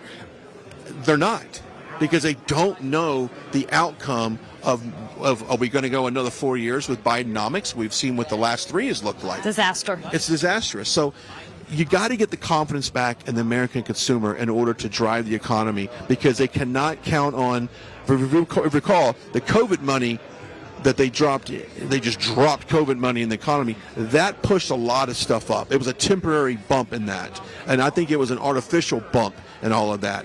It did not reflect the base of the economy. It's like you can pump in trillions of dollars into the economy and give free money away and say, go spend it. And when they spend it, you're like, yes, the economy is great. But at the end of the day, those people are still struggling. It's just that injection of cash. It's not good. We need sustainable income, lower inflation rates, and more affordability across all industries, or we're not going to simply survive.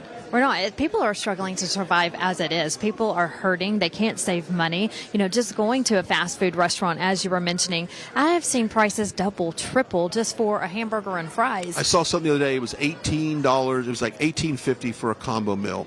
And people posted that up, and they were like, this is insane. It is that insane. At a fast food restaurant, you're dropping almost $20. You think of a family with 2 or 3 kids, and they are going to dinner and how much that costs them. But it's no different than going to the grocery store. And, I was sent a picture the other day, I think it was actually last night, of one cinnamon roll that was... in Texas, this would be a lot. $3 for one small cinnamon roll, where it would usually have been about 97 cents. Oh. So that, looking at the rate difference there, that's how prices are going up. So about a 3, Well, let's look at gas for a second. I mean, people may not know that, and depending on where you live, you might have gas in the $2.75, just under $3. You might be at $3.25 and even higher out here on the West Coast.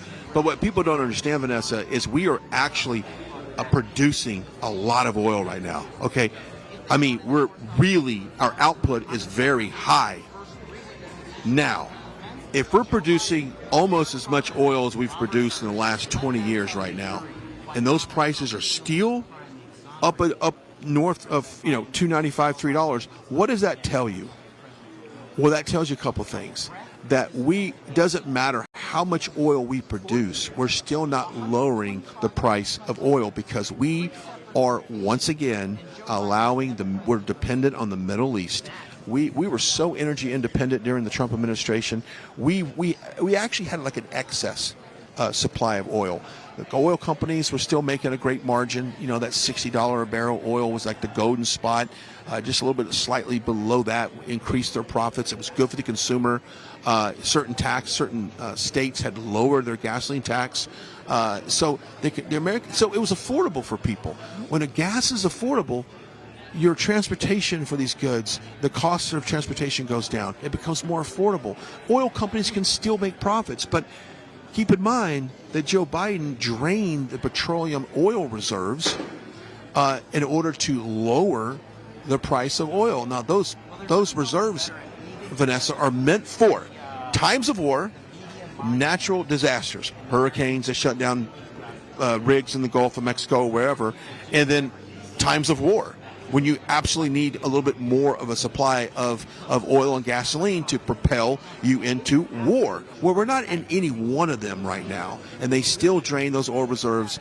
To my knowledge, they have not completely filled them up, and if they do, they're filling them up at much higher rates of the cost. So it's costing us more to fill back our oil reserves than it did under President Trump.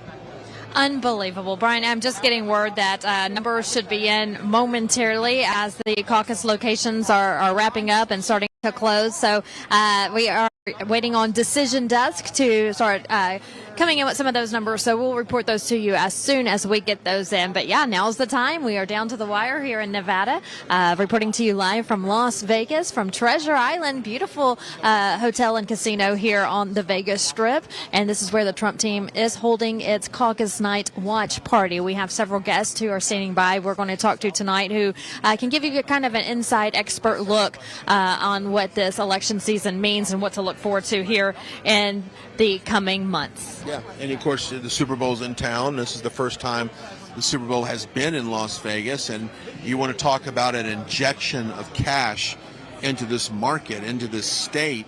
You've got two very high-profile teams, with the Chiefs obviously winning multiple Super Bowls.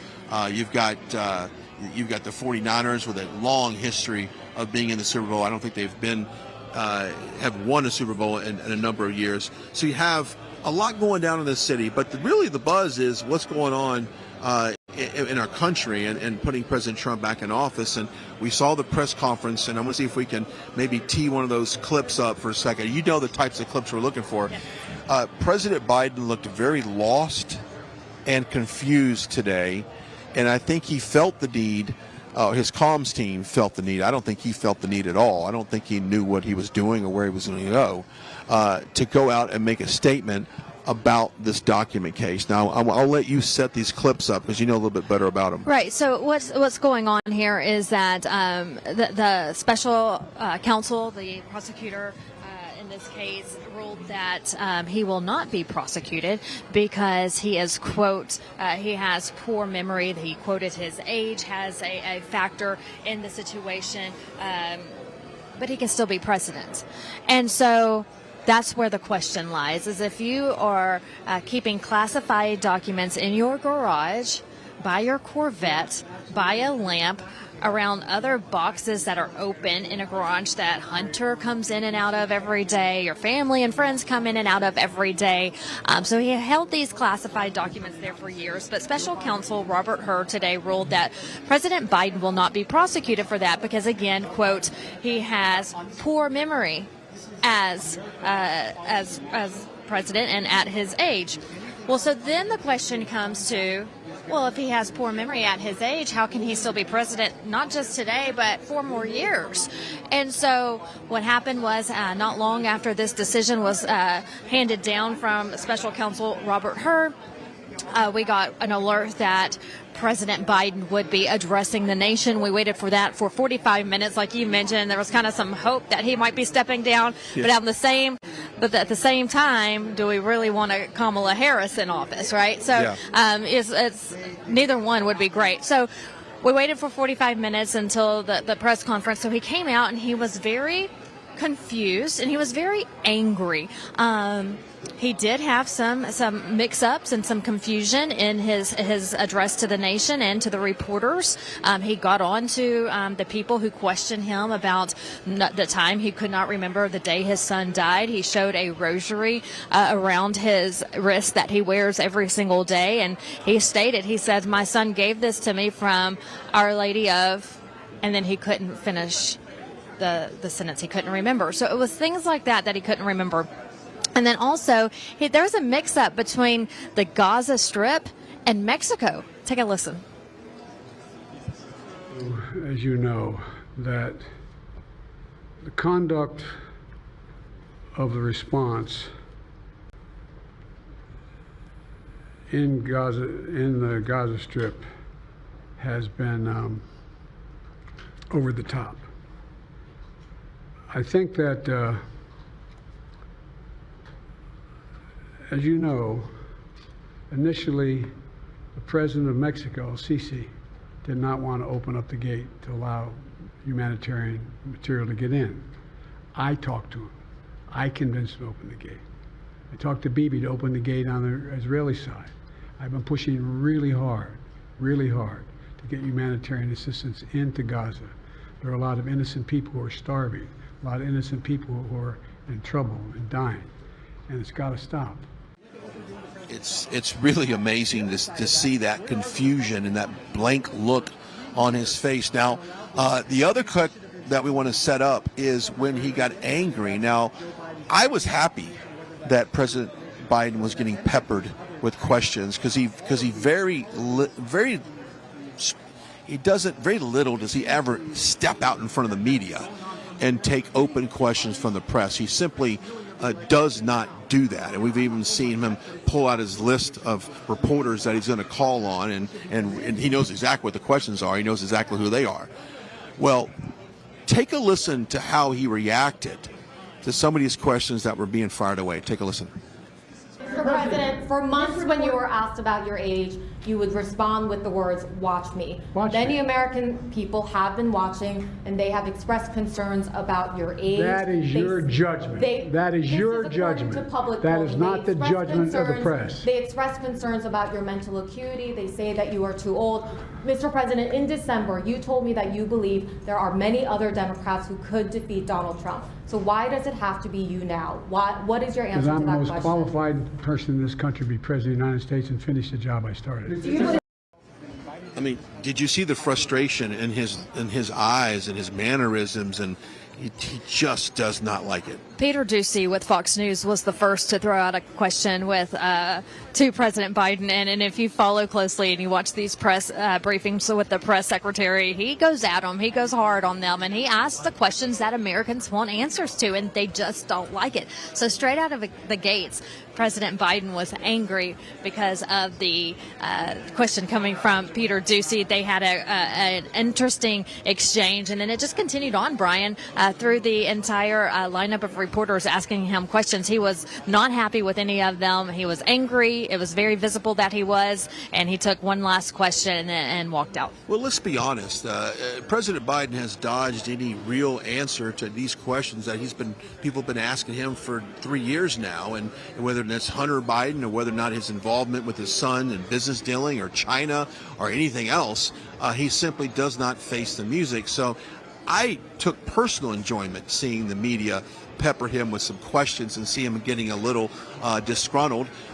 He probably didn't have an opportunity to take his nap that he normally does, and of course I would not doubt it. I jokingly say that, but I would not doubt if his daily schedule got really jacked up today. And of course, with all the news dropping, it came to a point where they're like, hey, we need you to step out and address some of this stuff. And so that's exactly what we saw today. And as far as, President Biden, he needs to step out in front of the media more often. I mean, it's only good for us when people get to see just how blank his reactions really are. Okay, we have Kash Patel standing by. We want to talk to him, but first we want to tell you about Moink Box. I love this. Yes, this is beef coming to you straight from rural America. I love it. It's a small town USA, farm family. This is Moink Box. Just the name alone, Moink. That's oink with a M. Moink Box is catchy.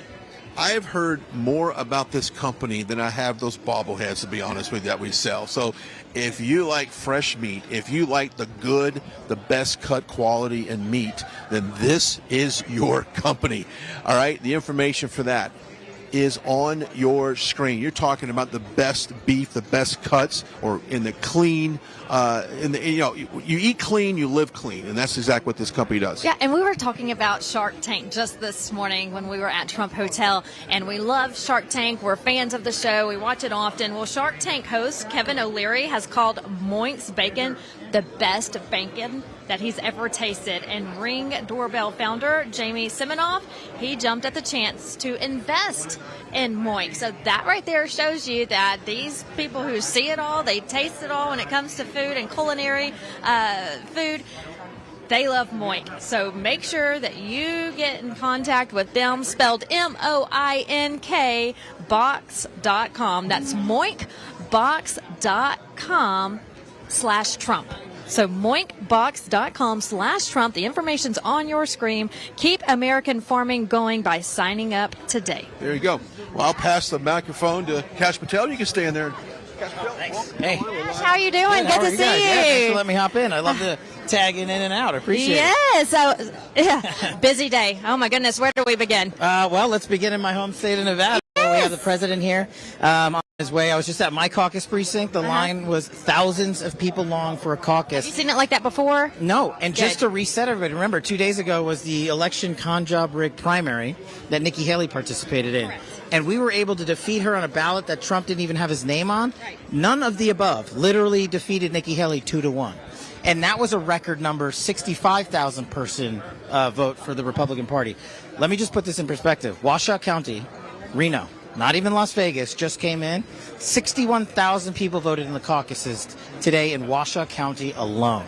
Great. That blows every record we've ever had out of the water, and it's because they're excited about Donald Trump. Let's talk about the primary versus the caucus and why. Because people question, why would Nikki Haley not be on the caucus? Well, honestly, it's an insult to Nevadans. Yes. You think it's a flyover state, quite literally. You think you can skip the people, the 3.7 million people here. And I hope the other side's listening. That's what she thinks of you. I hope moderates are listening. And she then came on the air and said, well, it's a rigged election, which I thought was rich. She said the primary, which her name was on only by her decision, was rigged for Donald Trump. Putting that aside, then she next said, I didn't want to spend the $55,000 to get on the caucus. You, the billionaire-backed candidate, didn't want to spend $55,000. That's not the correct answer. Put that aside. Yeah, that doesn't make sense. How many times have you been to Nevada, Nikki Haley, in the last 6 months? 0. Donald Trump was here twice in 1 week. That's how much he cares about every single state and the people in Nevada. That's why he's doing the caucus. That's why he's out at a caucus precinct. And after today's news cycle, I think Americans are desperate more than ever for a return of Donald Trump's policies. Absolutely. Let's go through that. Let's start with what happened this morning at the Supreme Court level when it comes to that hearing. You know, the prosecution showed their case, and then the defense went up. What did you take? Did you listen to it? What did you take from that? You know, I listened to a bunch of it. It was easy to do because it's on audio. But the thing for me as a former national security prosecutor is this case shouldn't even be in the Supreme Court. It should never have gotten out of the state of Colorado. But the degradation of the law enforcement policies in this country by people who have weaponized justice at the state and federal level has brought us here.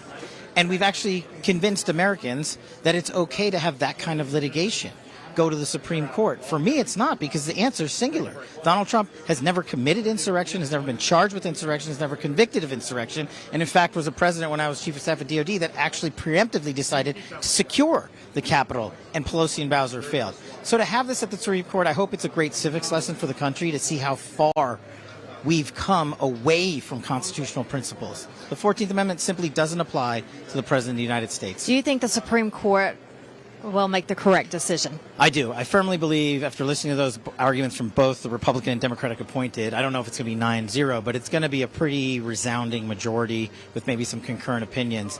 And that should hopefully quell this version of a disinformation campaign.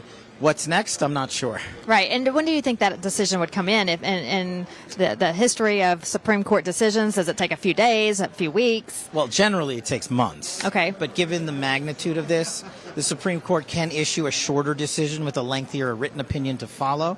Or maybe they'll just expedite it, I think, and at least give us something within a month. because waiting beyond that, we're into the election. summer. That's the heart of the election cycle.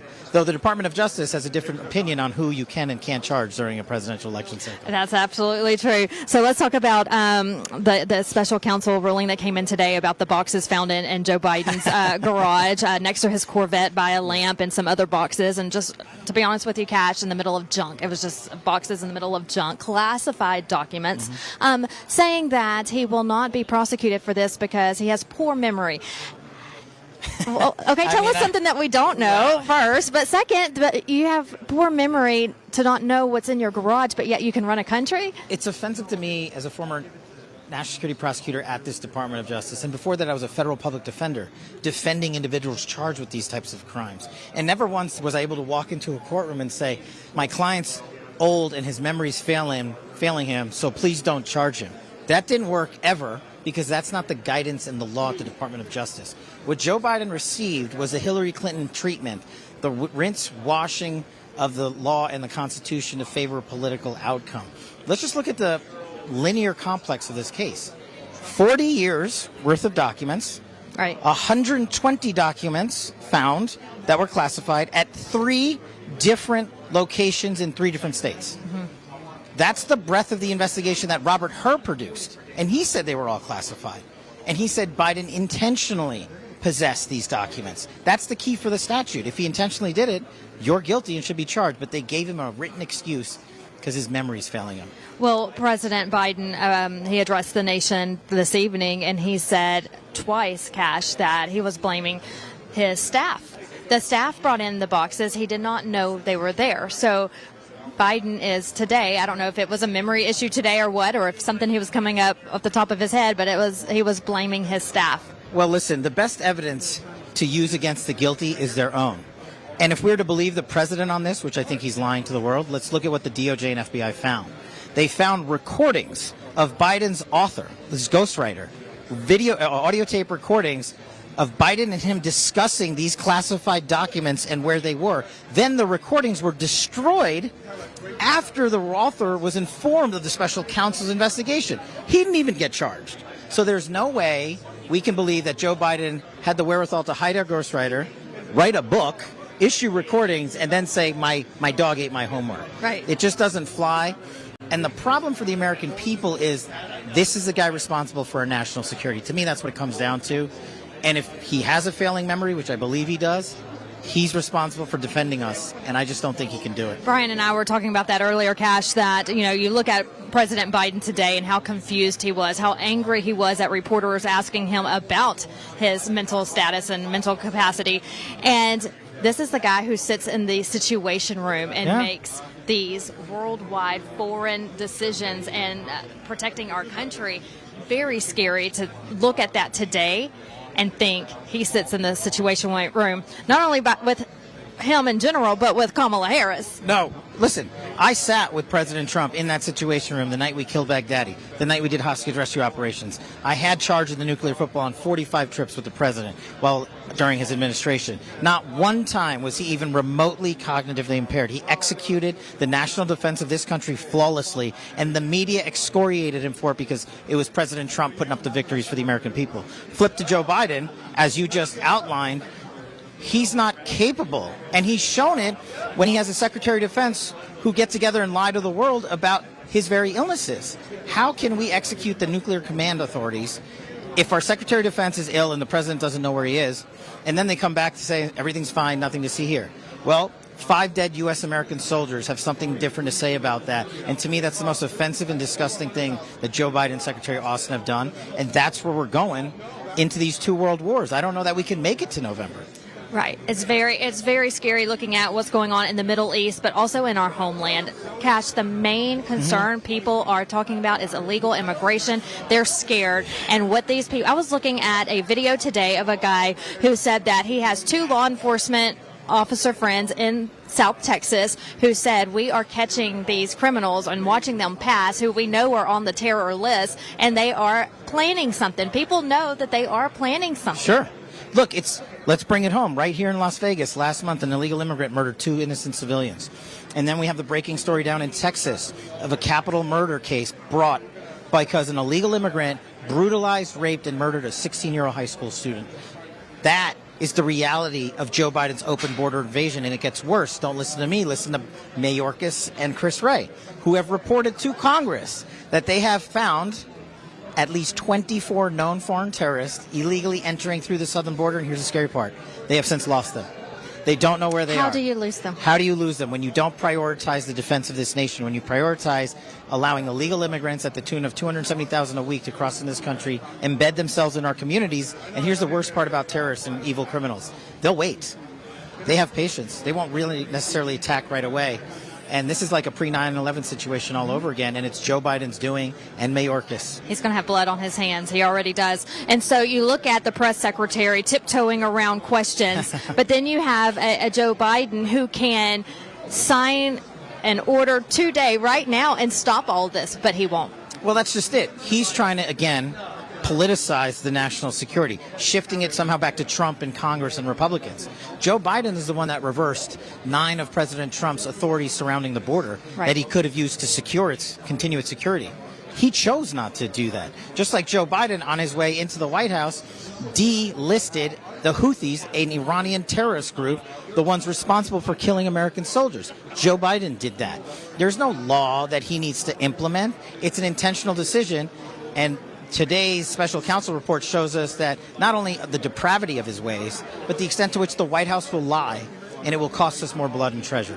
My goodness. Well, it's very scary knowing that this is what's taking place right now. Americans are concerned. I'm concerned. Everyone is. And I feel like, Cash, it's going to get worse before it gets better, unfortunately. Well, you never want to just be all down and a Debbie Downer. You want to say there's hope. There is hope with President Trump. Thank God for Donald Trump. But he's also providing an education to Congress.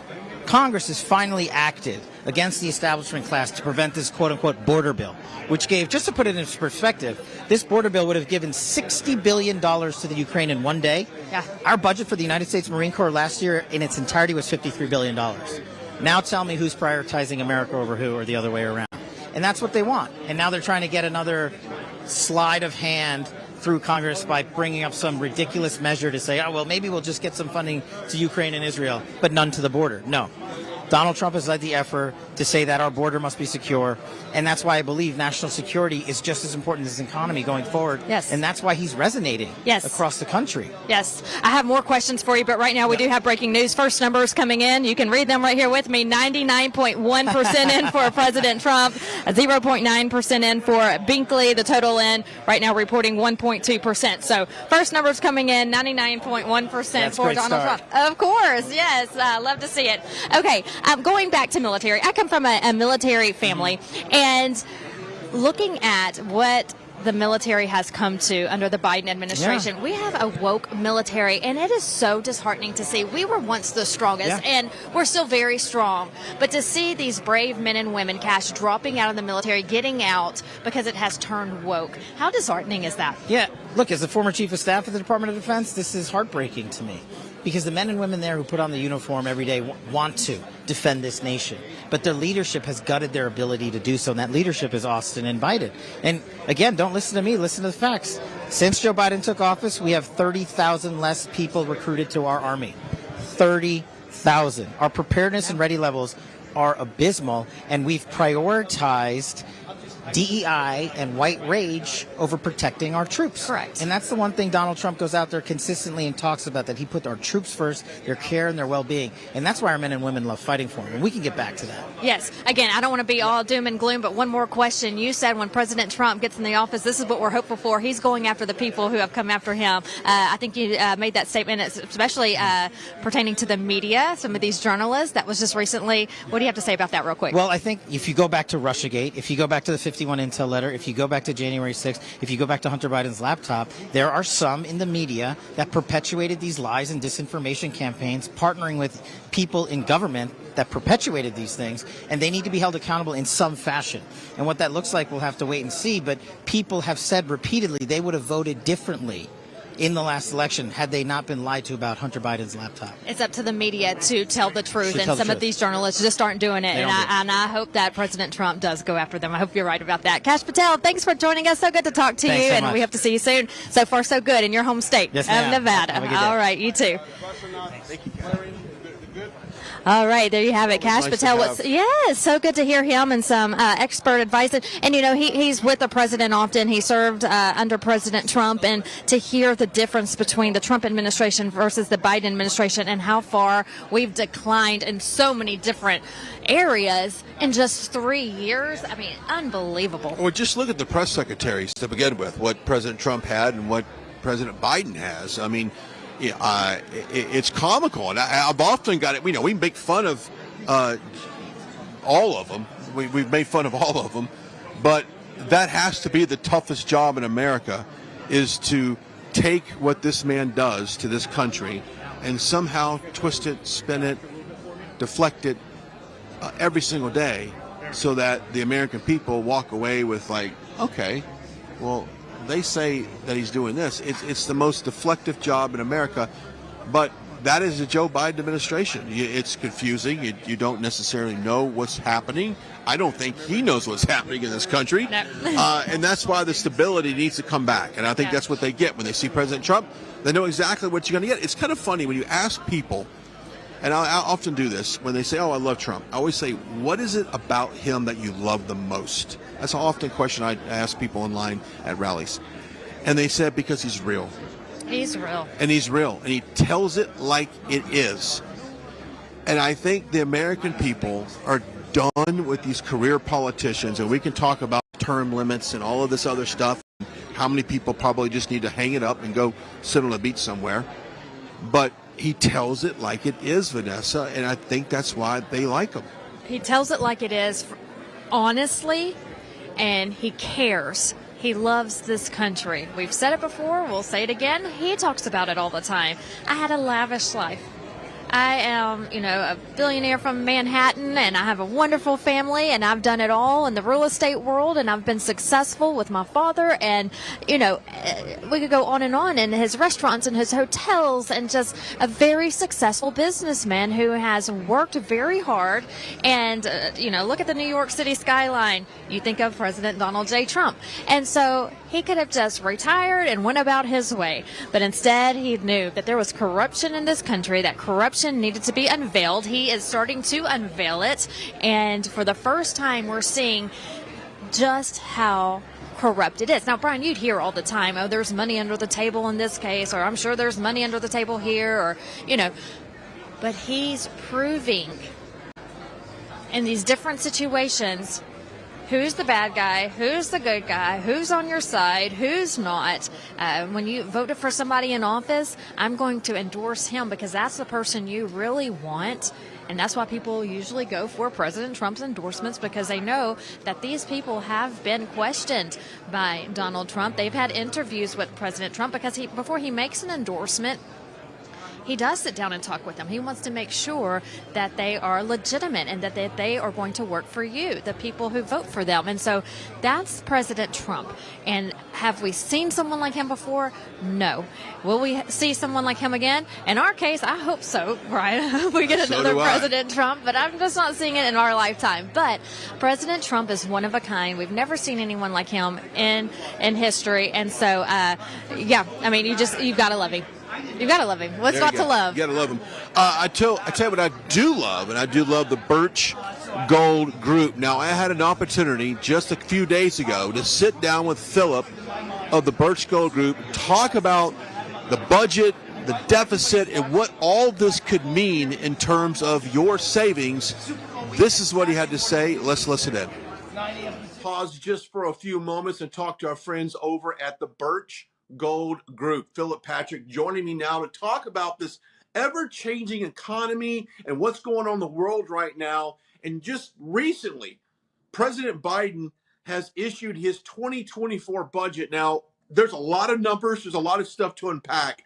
Walk me through all of what these numbers indicate. Look, at a glance, the 2024 budget would make you laugh if the topic wasn't so serious. I mean, really, it is full of marketing taglines like growing the economy from the bottom up and the middle out, or trying to ensure an equitable and effective and accountable government that delivers results for all. In fact, in the introductory message, Biden rammed home this idea that he's had a commitment to fiscal responsibility and how he'd cut the deficit. Look, fiscal responsibility sounds great, but a quick look at the numbers, I think, dispels that notion. Over the next 10 years, from this year until 2033, the total deficit is projected at $17.16 trillion, and in no single year will the deficit be less than $1.5 trillion, and that's assuming there's no wars or intervening recessions or spending sprees.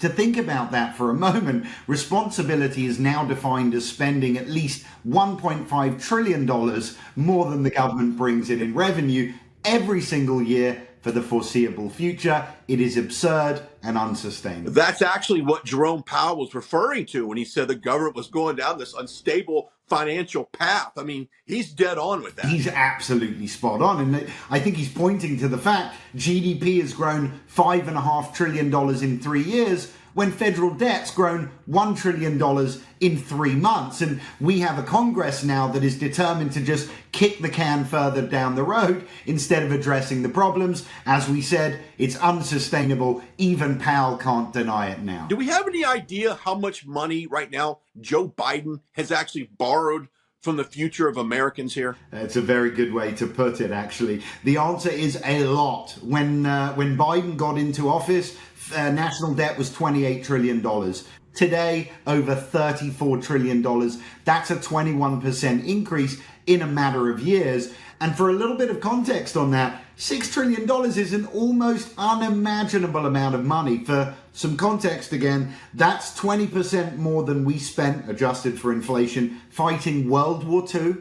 That is, by itself, 2 Germany's worth of debt in 3 years.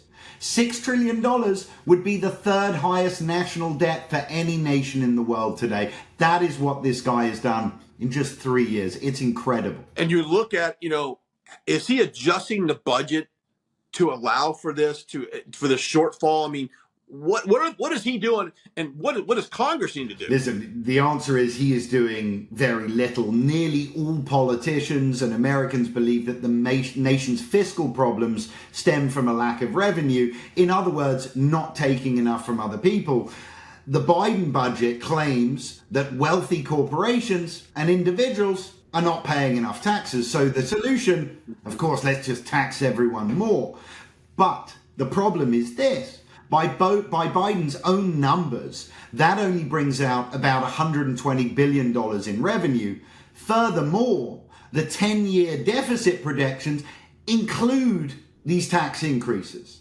And that accounts for about $6.6 trillion deficit reduction over the next decade. In other words, the other 93% of the money presumably will be borrowed. In other words, he doesn't address the shortfall at all. Let's just let the next guys deal with my problem. That's the mindset. Yeah, that's a horrible mindset.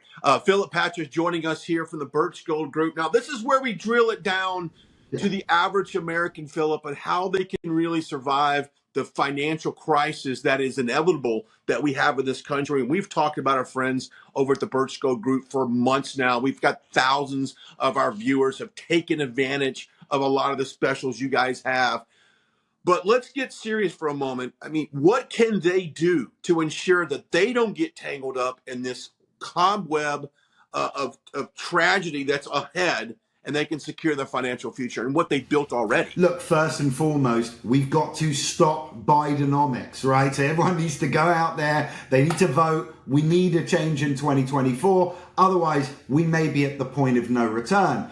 But until then, and I think 2024 is going to be a very tough job for whoever takes it. But before then, we need to look at how we can protect our futures for ourselves, our families, and those around us. And that's what we at Birch Gold Group specialize in. Precious metals in climates like this, they work very well to protect against the realities of a Biden economy. Things like inflation, corrections in the economy, dollar devaluation. We have a world now running away from the dollar. These things all drive gold and silver up. So it works as a very effective hedge against the problems we have, and like I said, the realities of Bidenomics. So I would encourage everyone to get educated, start reading. I think it's very simple. We got to text Trump to 989898. We'll give a free information kit to the viewers. Get educated, and once you see the problems, the solutions will present themselves. Philip Patrick joining us as we take a break from our programming to talk about this serious issue here. A lot of stuff going on in Congress, a lot of stuff going on in this country right now.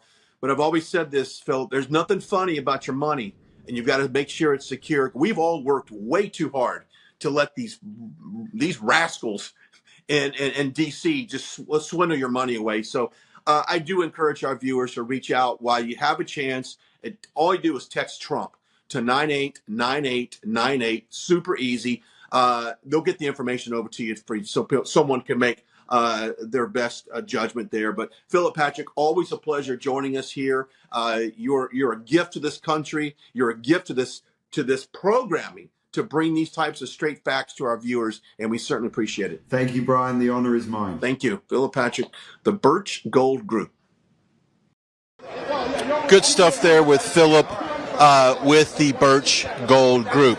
We do have some breaking news that has developed through in the last 4 or 5 minutes. It looks like the Decision Desk headquarters has called the caucus to President Trump, coming in right now at 99.1% of the vote there, coming straight. The graphic is on your screen right now. The projected winner here in Nevada. Now, we knew this was going to happen, and obviously the margin of victory is really synonymous with the polling that is done here in this state. As we know that a lot of times, I've often said, you can look at polls and you can kind of live by a poll, and you can also die by a poll. And we saw exactly what happened in 2016 when the polls going up to the election had Hillary Clinton with a sizable lead over President Trump at that time. And then we found out through the actual election process, when people go to the polls and they actually cast that ballot, that things can very much change. Now, that was pretty much what happened today. I mean, we knew the polling was high. People came to the ballot box, and supported what the polling reflected. But you never know.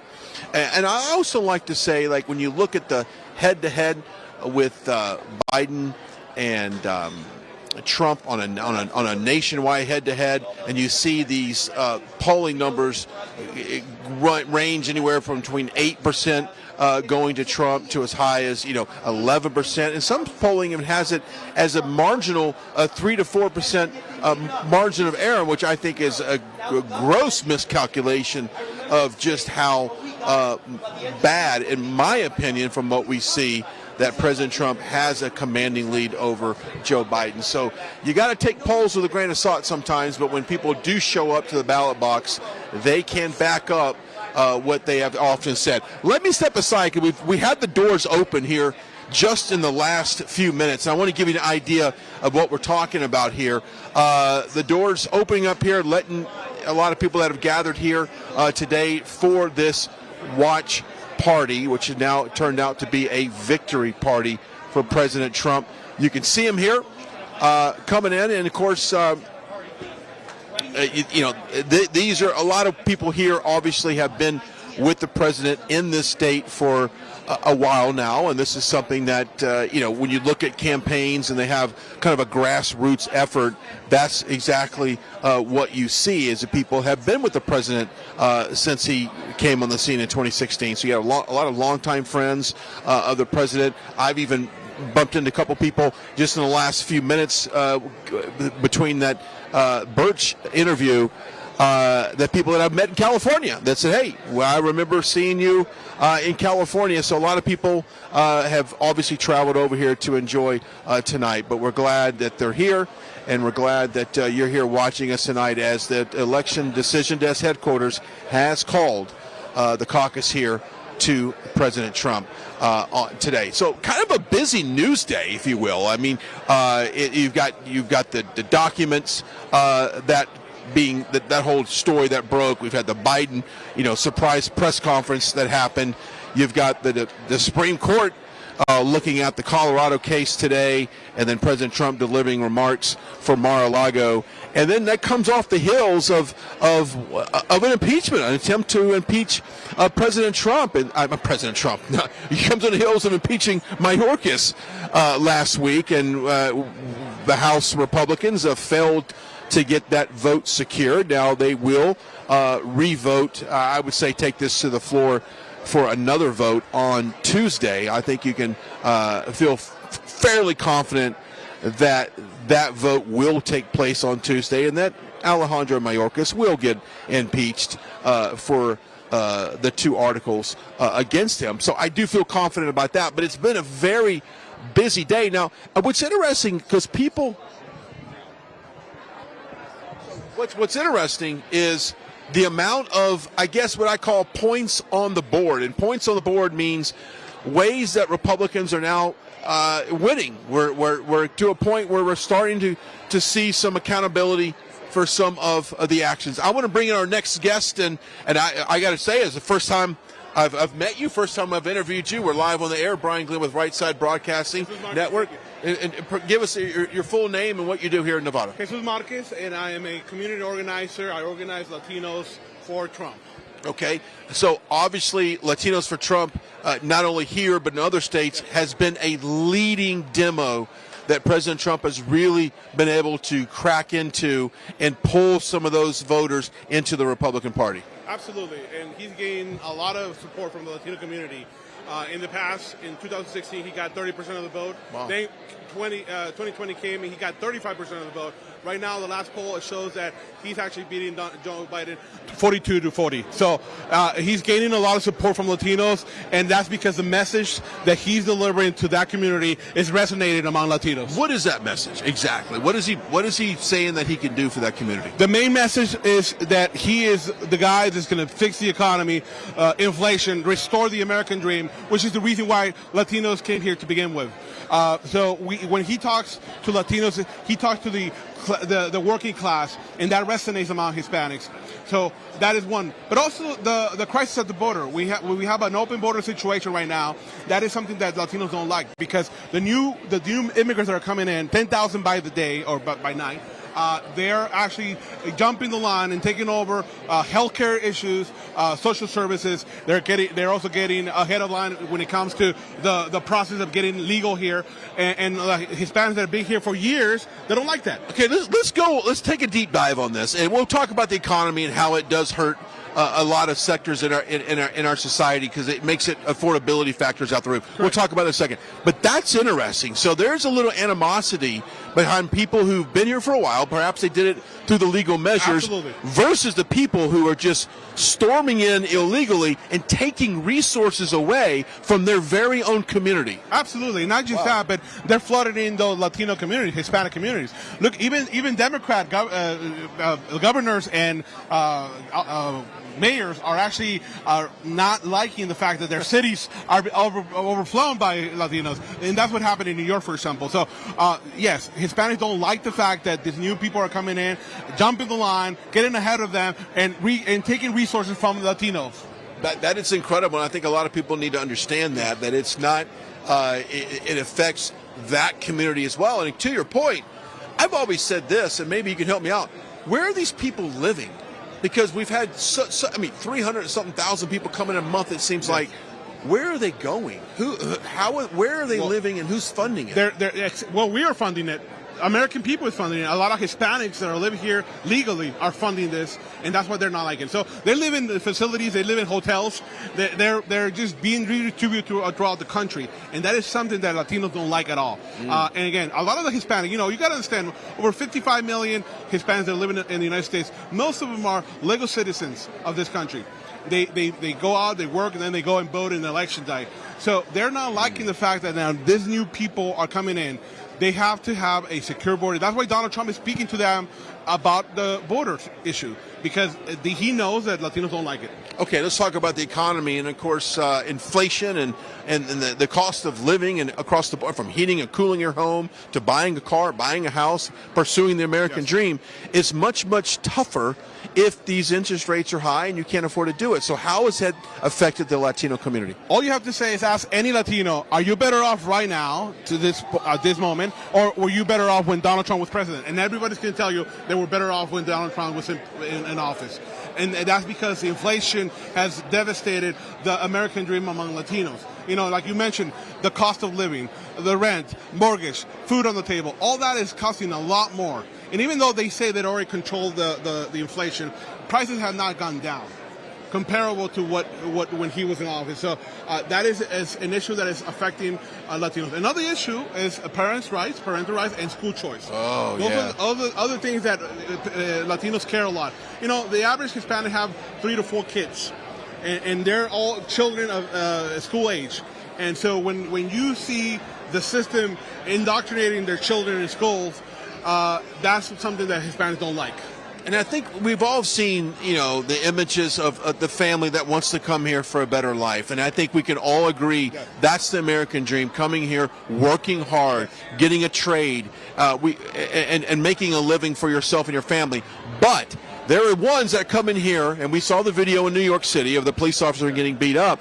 We've seen violent criminals come across this border. So from a Latino perspective, someone that's abiding the law, you're living the American dream, how does that make you feel when you see these guys come over and commit crimes? Because I think it paints a really bad picture for everyone, that everyone coming across the border is committing a crime. What do you expect when they come across the border with no repercussion? Everybody's just opening the doors for them to come across, so they believe that they're above the law.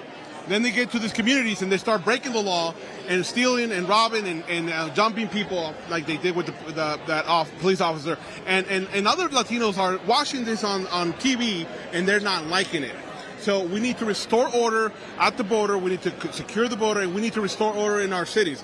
I forgot to mention that part of this crisis at the border is also causing crime to be on the rise. And the crime is being perpetrated in Latino communities. Against Latinos. Against Latinos, exactly. Yeah, and that's a big thing. Hey, we're live here in Las Vegas. We had just broke some news that the decision desk has declared President Trump winner of the caucus, which is no surprise to any of us, right? We knew that. I was getting reports from different site locations, and they were overwhelmed with the turnout. That's what I was going to ask you. Yes. So what are you hearing from the polling sites? That we're going to have a great turnout today. Once the numbers come out, I estimate it's going to be about 100,000 people that came out to vote, more than the primary. A lot more than the primary. Okay, let's talk about that real quickly. Yes. I thought it was a kind of a funny thing that the none of the above actually beat the number of votes for Nikki Haley. Does that surprise you at all? No. It was actually an organized event. You know, everybody was telling the voters to go out and vote, but to use the none of the above.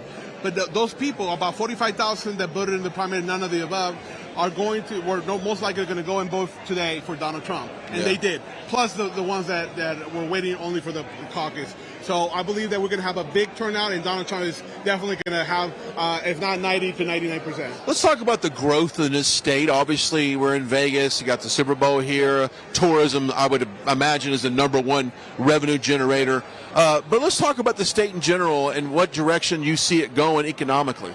Well, first of all, we just got a Republican governor in Nevada.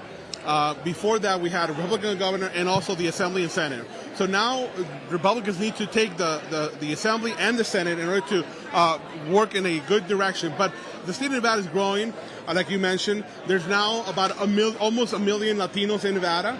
So we need to target Latinos so that they can turn Republican and help balance the political arena in Nevada. We believe we can do that. A lot of these people are running away from California to come to Nevada. But we just ask them to leave their politics in California. How do you do that, though? You need a big sign at the border. Well, yeah, walking in Nevada, you have to leave your politics in California. But you know what we need to do? We need to work on a grassroots operation, not just during election time, but even throughout the year, round year, to go and talk to Latinos. And that's what we intend to do with the American Christian. I'm also part of the American Christian Caucus. We are organizing churches across the state to reach out to Latinos and other groups. Well, you must have taken the question right out of my head. I was going to say the Latino community seems to be a very family-oriented, Catholic, Christian. And now evangelical Christians, too. Yes, so that is important to them. So when they see these radical ideas that kids can change their gender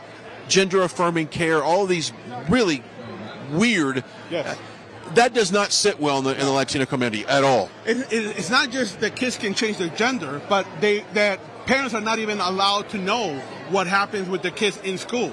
And so when a child goes to school, they actually indoctrinate them and they facilitate the sex change in school, and that's something that parents don't like it. So as soon as we tell and we talk about what happens in school to parents, they're immediately jumping over to the Republican side. That's why we're seeing a big number of Latinos jumping to our side. All right, you're probably looking for volunteers. You probably want to say, hey, a lot of people that may be watching us right now that live in this great state that want to get involved. Is there opportunities for them to get involved, and how do they do it? Absolutely. There's the American Christian Caucus. That's a good organization you want to get involved with.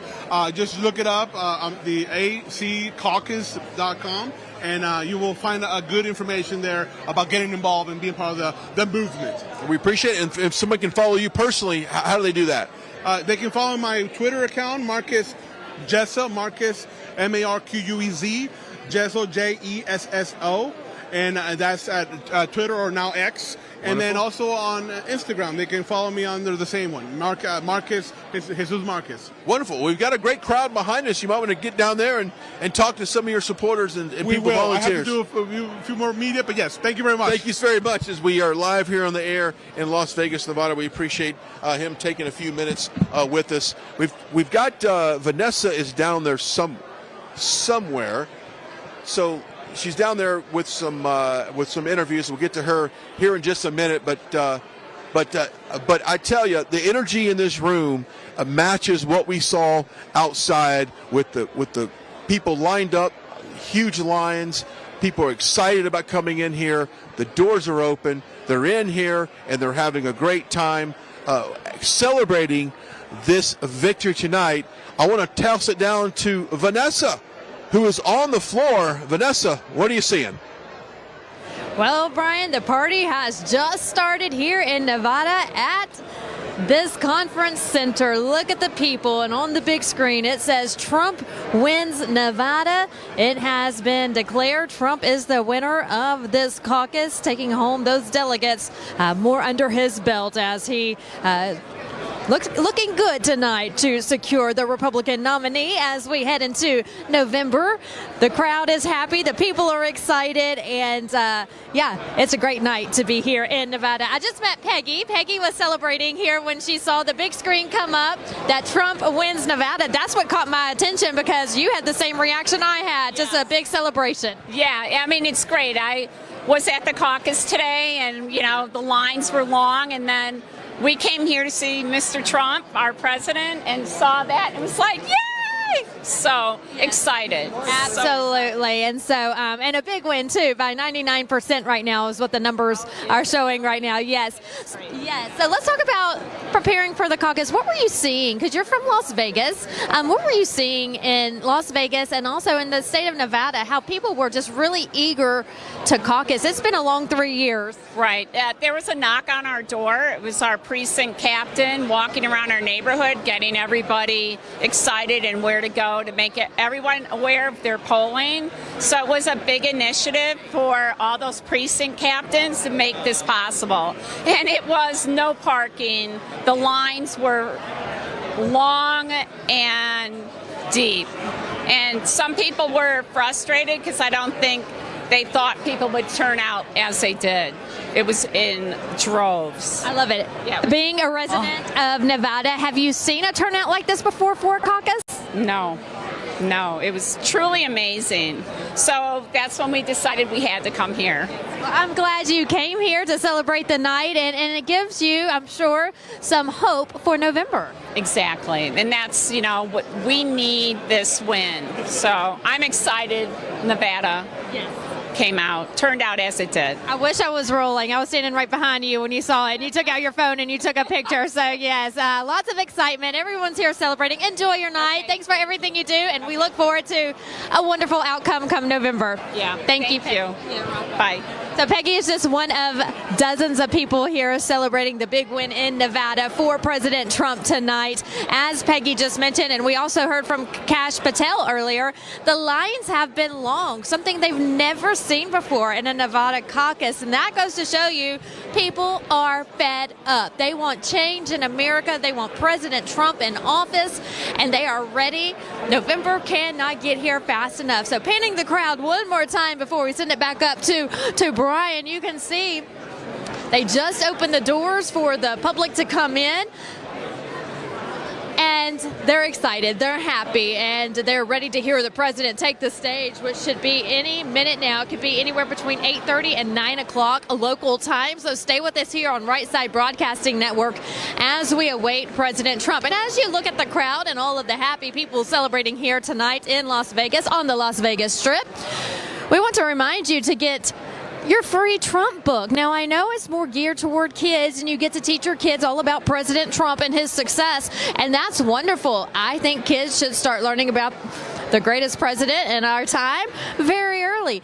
But it's also wonderful for adults as well. I actually enjoyed reading it. So get yourself the free Trump book. You can go to freetrumpbook.com, freetrumpbook.com.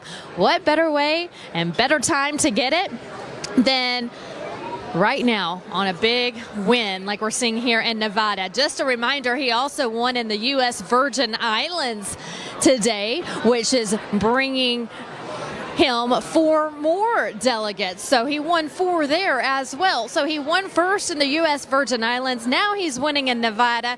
After tonight's big speech, he heads to focus his attention on South Carolina, Nikki Haley's home state, where he is up by over 20 points in the polls. So win after win after win for President Trump so far in these early stages of the election cycle. But Nikki Haley does not have a win under her belt. No delegates in her column either. So Trump is racking up the delegates. Nikki Haley still sitting at 0.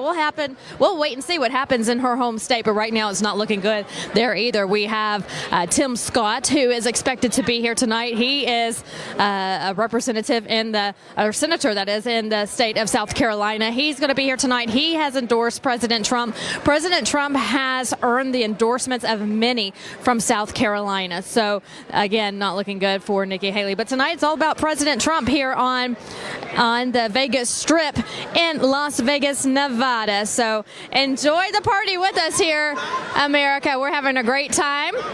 In the meantime, while I meet more people, I'm going to toss it back over to Brian. Thank you, Vanessa. A good shot of all the crowd there on the floor. Hey, we'll get to a couple other things, but first we'll talk about our friends over at Tax Network USA. Now, if you're dealing with back taxes and perhaps you hadn't paid taxes in the last year, 2 years, 10 years, don't worry, because our friends over at Tax Network USA want to help you clear up all of the stress and the confusion of owing back taxes. Now, if it's $1,000, $10,000, $100,000, it doesn't matter. They can help you clear that up. Now, the IRS is not going to wait around until you get your situation straight. They're going to come straight for you, and you want to make sure you're prepared. The information to get a hold of a specialist is on your screen. Do not delay on this. A lot of times people kick the can down the road, and next thing you know, the IRS is knocking at your door. Our friends at Tax Network USA want to help you clear up all of your tax problems. They've got a team. They're Better Business Bureau rated. They're got an A+. They're great. A lot of you have contacted us and said, hey, thanks for clearing all of that up. Now I sleep better at night. Tax Network USA. Go check it out. The information for that is on your screen. I tell you what, I'm starting to look. Let's pan the room right now, because there are a few celebrities in this room, if I'm not mistaken. Now, we're going to, and this is Las Vegas, obviously, so I would imagine that you've got a situation here where people, let me see if I can get to the side so you can get a good shot. And I don't know if Gage wants to see if he can get some, perhaps get an idea who's in this room. But we've got, you've had recently a lot of people come out and talk about different celebrities. 50 Cent just recently said something about that. You've had Snoop Dogg just recently came out and said, hey, maybe perhaps President Trump is the person to lead this country. And so it doesn't surprise me that you're here in Las Vegas, the entertainment capital of the country, I guess, right? That you have celebrities coming out. Taking a look at a gentleman, we'll get him on the air with us here shortly as well. So anyway, we're glad you're joining us on this beautiful night here in Las Vegas. From what I've been told, and I'm just going to take a look at the time here. We're sitting at 8:33 local time, and the polls closed at about 8:08. Rather, that's when here at local time they declared President Trump victorious here at the caucus. So we've kind of wrapped that up, and that's no surprise to any of us on that as well. But we're glad that you're joining us on here. One of the reasons why people have turned out to vote is because of this broken border. And I want to get into this impeachment that we just, the attempt of an impeachment that we just saw this past week in D.C. Now, the Homeland Security over the last several months have been laying out a case to impeach Mayorkas and on various violations of his duty, of failure to close the border, putting out false statements that the border was secure and that there was no problems, and adversely, you saw the data did not lie for that. So the Homeland Security went through, they voted on that to bring the rules, to bring that markup to the House floor for a vote. It went through the Rules Committee. Of course, that passed, not a problem at all. So this past week, they decided to go ahead and push it to the floor for a vote, Speaker Mike Johnson. Now, we already have a very slim majority in the House. We want to take off. We kicked out our own George Santos of New York. We've got the retirement of Kevin McCarthy.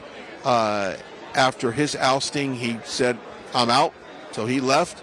And we've had some others retire as well. So our margin that we had going into this 118th session of Congress was not as large as we needed. And to get anything done, we simply need a total participation of the Republican conference. Now, you take an issue like impeaching Joe Biden, impeaching Mayorkas, but impeaching Merrick Garland. You've got all these different articles of impeachment on the table. Well, the lowest hanging fruit on the impeachment tree was Mayorkas, in charge of the border. And the stats that we've seen, the news stories we've seen for month after month after month, the numbers that we've seen of the gotaways, the apprehensions, the crimes that we've seen committed along the border have been historically high.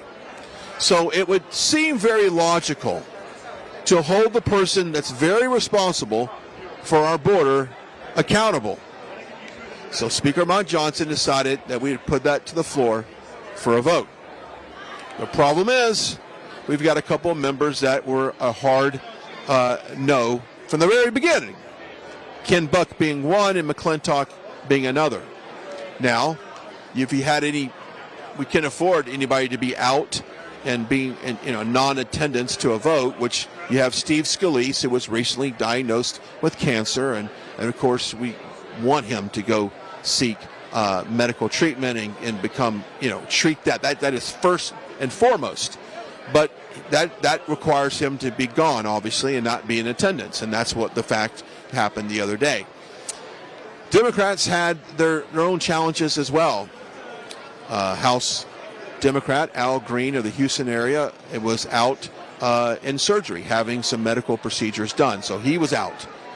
And so Speaker Johnson, I think, when they went to add up all of the votes that they had, counted on Al Green not being in attendance. But in fact, Al Green was not in a hospital in Houston.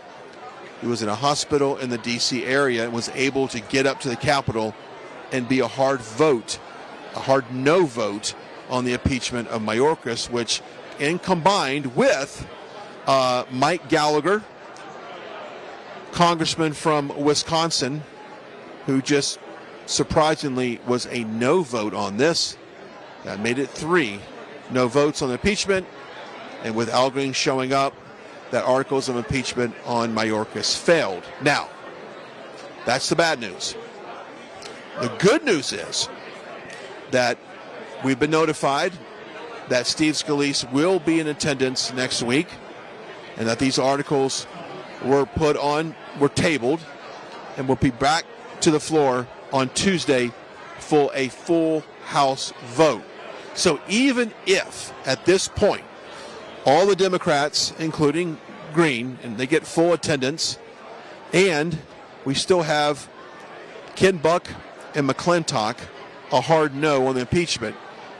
But if we get Steve Scalise and all the other Republicans remain firm on the impeachment, then this will go down on Tuesday, and this will be the first time in 148 years that we have impeached a cabinet member. So that is the good news.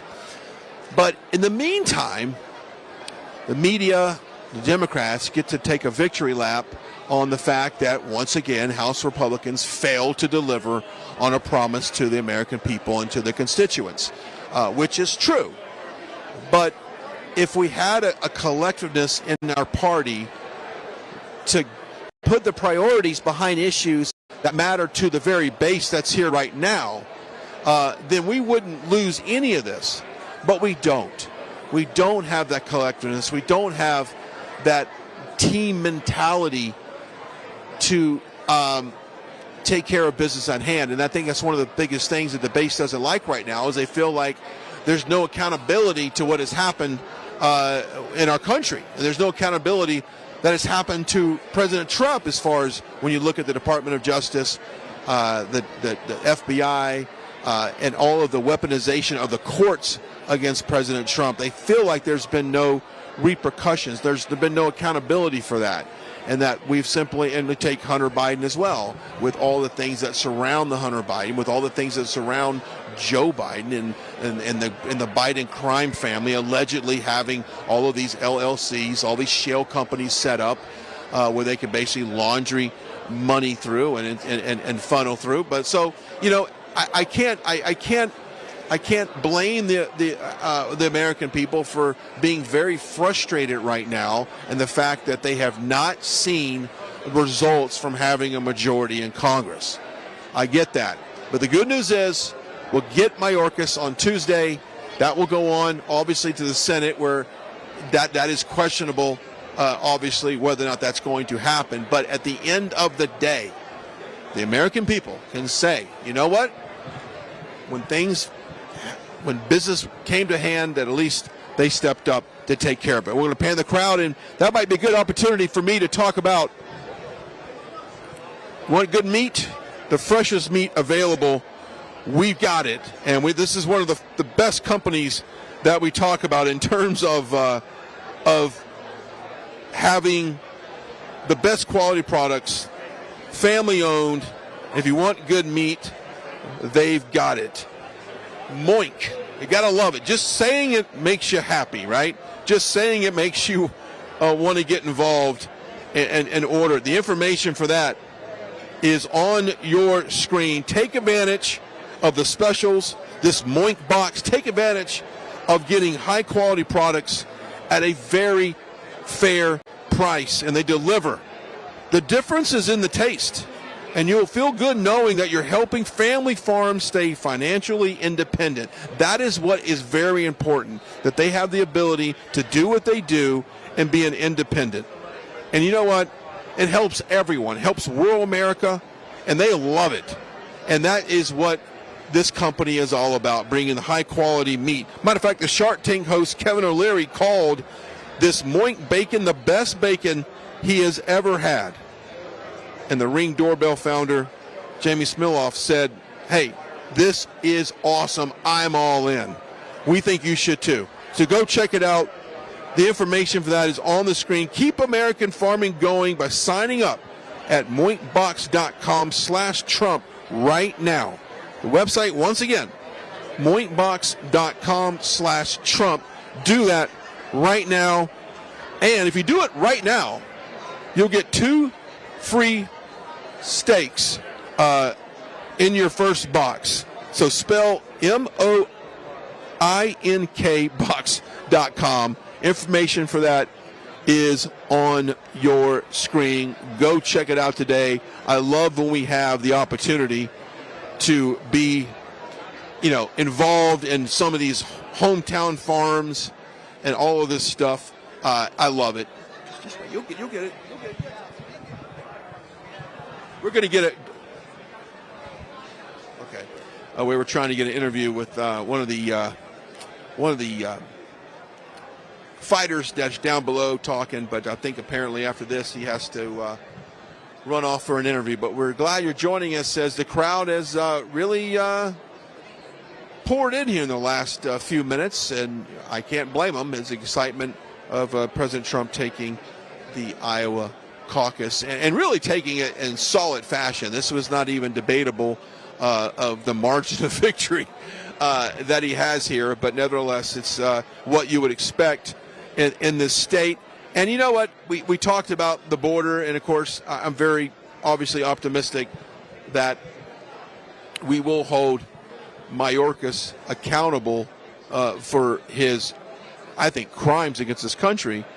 But when you look at the economy, and you look at crime, and you look at some of the things that we're trying to obviously get under control, the Trump administration, the Trump policies is proven to be the best way to get this done. And I think that's one of the most important things. And if you look at the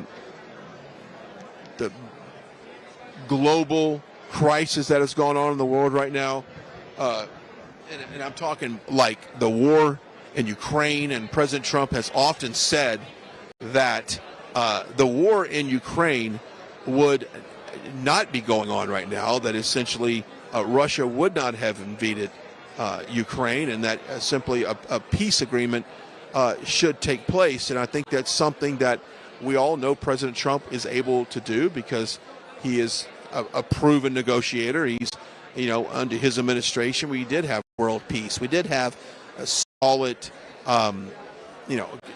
relationships with these countries, and the world feared the U.S. They knew exactly what would happen if they crossed the line. And of course, it's been one of those things where we have strength, the leadership through strength, and it's been something that's been proven. So we've seen Joe Biden's foreign policy be a failure one after another. And if you look at what happened, the withdrawal in Afghanistan was disastrous, and losing servicemen and women in our military in the process of that, it's an embarrassment on our country. And often President Trump talks about this is one of the biggest embarrassments in our country's history. The fact that we have had such a disrespect for our military, and just and really putting Americans in harm's way. So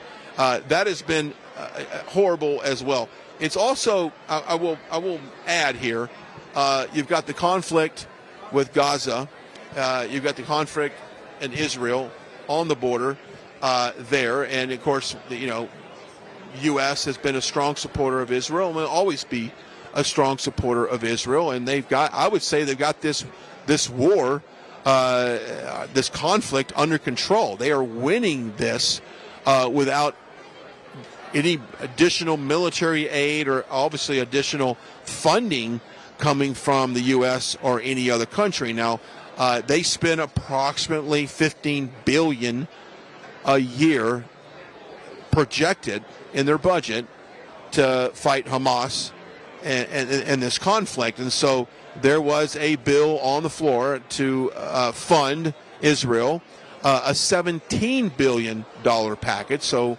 we would be essentially giving Israel more money than what they spend on their in this crisis. So it's one of those things where you don't necessarily want to conveyor belt money across the globe to anyone who's in a crisis right now, because quite honestly, we don't necessarily have the financial resources to do just that, because we are extremely in debt, because we have economic times. So we don't necessarily have the funding to do that, and I think that hurts our relationship with certain countries. It hurts our inability to help allies that need it. But at this particular time, I personally don't think it's in the best interest of this country, once again putting America first, to just continue to send money to countries like Ukraine, which we do in the tune of $223 million a day goes over to Ukraine to fund this war. So, it's one of those things that this foreign policy has to really be examined, because we don't have necessarily the resources to do that. So, and that is due to the Biden economic situation that we have now. In a few minutes, we're going to toss to Vanessa, who is on the floor, and it seems like we're getting, I guess, the energy, the music has come up. It's 8:48 here local time. I was anticipating the president to speak just at the top of this hour, and I think we might be getting close to that already. We'll remind you to follow us on all of our social media platforms. You can follow me at Brian Glenn TV on Twitter, on Instagram, on Facebook. Just look for the verified check mark on the Facebook one, and of course the other ones. And of course, don't forget to sign up for our newsletter as well. Go to rsbnetwork.com/newsletter, and it's a great way to stay informed with everything that's happening. Grace Saldana has got some wonderful specials and some offers that you can only get through the newsletter. Special offers, so don't forget to go to rsbnetwork.com/newsletter and take advantage of all that. It's absolutely free. We will not sell your data. We're not going to sell your information off. We're not going to do that, but you will get the very best and information for all things America First. And while you're at the website, don't forget to donate as well. rsbnetwork.com/donate. rsbnetwork.com/donate. I'll send it to Vanessa Broussard, who's on the floor. Vanessa, what are you seeing? Hey, Brian, yeah, there's a party going on here inside the ballroom at the Treasure Island Hotel and Casino on the Vegas Strip. The fireworks are popping, as you should see, as the people are so excited because President Donald Trump is the projected winner of the Nevada Republican caucus. It was a sweeping victory so far, as it was projected it would be here in Nevada. Speaking to the locals here on the ground as they are waiting for President Trump to take the stage, they say they have never seen lines as long as they have seen it today for a caucus. The turnout was extraordinary, and they're just so excited that people really turned out, really came out in huge numbers to support President Donald J. Trump. Now, we talked to Kash Patel earlier. This is his home state of Nevada, and he said the same thing when he went to his location, his caucus location, that the line was several miles long.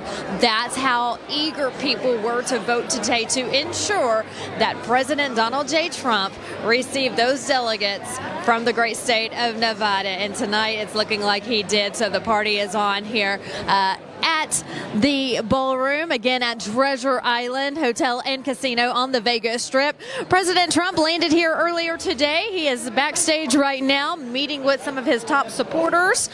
We just saw walk by with his team to head backstage. We saw UFC former middleweight champion Sean Strickland. He's in the house. Not sure if he's going to take the stage with President Trump tonight, but he is here to celebrate the big win. That's former middleweight champion for UFC Sean Strickland, who just walked by to go backstage to meet and greet with President Trump. So a lot of notables here. Kash Patel's here. North Dakota Governor Doug Burgum is here. Tim Scott is here. I have not seen him yet. I have seen Governor Burgum here, but I have not seen Tim Scott just yet. But we're told by the Trump team that he is here on premises tonight. So a big celebration here in Nevada. Before we head and focus our attention to South Carolina, I will actually be in South Carolina on Saturday for a big rally in the Myrtle Beach area.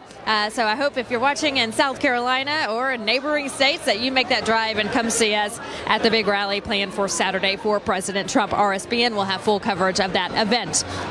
Birch Gold, look, if you are thinking about investing in your IRA, your 401k, Birch Gold is the way to go. You cannot go wrong. They have an A+ rating with the Better Business Bureau.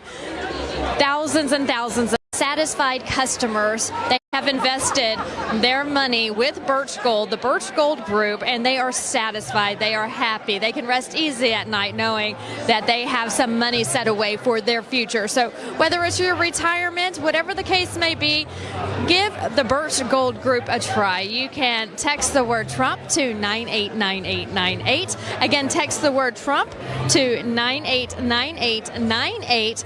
You will get a free information kit, and then you will also probably hear from one of their advisors who will call you and come up with a plan that's just for you. Now, your neighbor may have a different salary than you, or they may want to put less in and you may want to put more in. So the Birch Gold Group is great with working with you and your needs, and they will get the best plan that fits you and your goals. So again, text the word Trump to 989898. That's the Birch Gold Group. Taking a look again at the crowd as we await for President Donald J. Trump. It's a tight squeeze where we are, so bear with us here because we are in the media section, but we are down on the floor with all the people who are now converging toward the stage because they know President Trump will be out here any minute. So, yeah, so it's looking really great here in this ballroom. A lot of smiling faces. There's food, there's drinks. Of course, there's drinks. We're in Vegas. People are just really happy. They're happy with the turnout because even though Nikki Haley wasn't on the caucus ballot, even though Nikki Haley was not on the caucus ballot, we really didn't know how many people would turn out. Now, it was expected that President Trump would have a landslide victory, but to what extent? Well, if you're talking to the people here who went to those caucus locations, they said that this was historic. They've never seen participation like they have seen today here in Nevada. So it's been a great night. We'll let you look around as we pan the crowd. And we're going to get ready to, toss it over to Brian. I'm losing IFB back here for everybody back in the studio, but it's loud. People are having a wonderful time and listening to that intro music before Trump comes out. This is the music that usually plays just minutes before he takes the stage. So we are expecting him to come out any minute now. And in the meantime, as we wait, we're going to toss it over to Brian Glenn. Brian.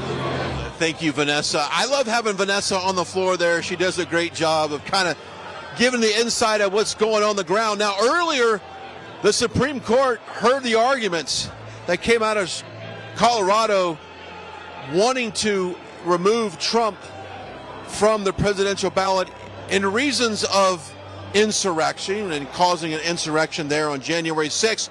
Well, we had our cameras down there at Mar-a-Lago. President Trump walked out and had a few brief remarks, took some questions from reporters as well. Before he made it here tonight, we're going to toss that video. This was earlier down at Mar-a-Lago. The Supreme Court, it was a beautiful thing to watch in many respects. It's unfortunate that we have to go through a thing like that. I consider it to be more election interference by the Democrats. That's what they're doing. The good news is we're leading virtually every poll. We're leading I don't even know if we have anymore. I'm not sure that we even have Republican candidate, somebody running but not making any impact. So as you know, we won Iowa, we won New Hampshire in records, and each won a record. We think we're going to do very well. I'm heading out right now to Nevada for the caucus and the caucuses, and I think we're going to do very well there. All polls indicate we're in the 90s, maybe more than the 90s. We certainly did well in a primary that didn't matter, where they voted very nicely. And we have tremendous support from the people of our country. They hate what's happening at the border. They hate what's happening just generally. We're not a respected country anymore. We're laughed at all over the world. They're laughing at us. And they hate what's happening. They hate seeing it. They love our country. They want it to come back. And we're going to do that. If you think about it, had the results of the election been different, that would be nice. You wouldn't have the Ukrainian situation with Russia. You would not have had an attack on Israel, which was so horrible. You would not have had inflation. You wouldn't have China talking about Taiwan. You wouldn't have any of the problems that we have today. And you certainly had a broke Iran, and now you have a very rich Iran. Iran was broke when I left. They had no money to give to Hamas. They had no money to give to Hezbollah. And now they have 200 billion. Plus, as you probably know, people don't like to admit it, they certainly control Iraq.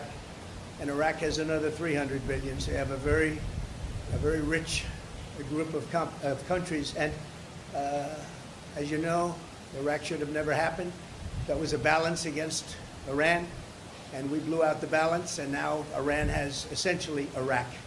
And Iraq doesn't like saying that, but that's the way it is, and it's a shame. The world is in tremendous danger. We're in danger of possibly a World War III, and we have a man who's absolutely the worst president in the history of our country. Can't put two sentences together. He's not going to be able to negotiate with Putin or Xi or Kim Jong-un, North Korea. Not going to be able to negotiate with anybody. All he knows how to do is drop bombs all over the place, meaningless bombs, except they kill a lot of people. It costs a lot of money. Every time you see a bomb, it's another $1 million, and it actually sets us back. We have peace through strength. This should not be happening. The Middle East is blowing up. It's blowing up, and a lot of people are being killed, and it's so unnecessary.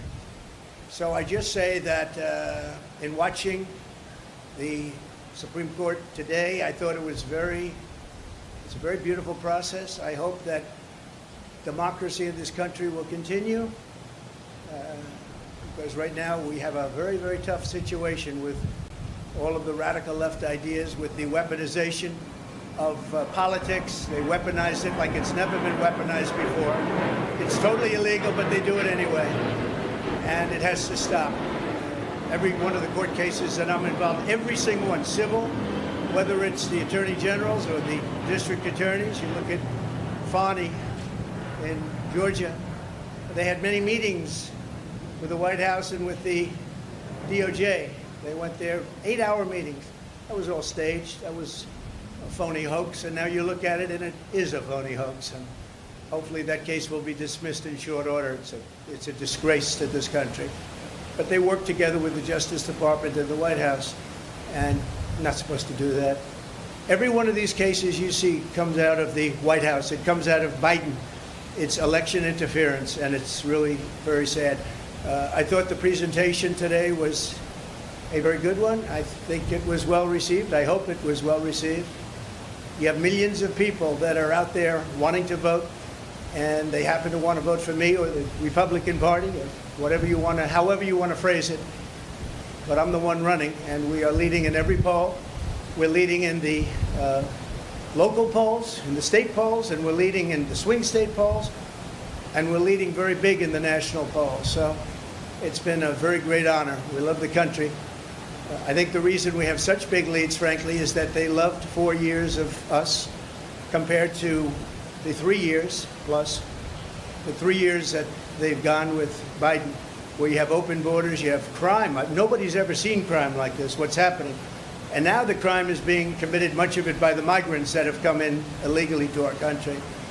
I was wondering about that. I said, a lot of these people come out of jails, they come out of mental institutions, they come out of places that you don't want to know about. We don't even know where they come from. We don't know who they are, where they are, They're being dumped in from mental institutions, from prisons and jails, and many terrorists are coming into our country. We're going to be paying a big price.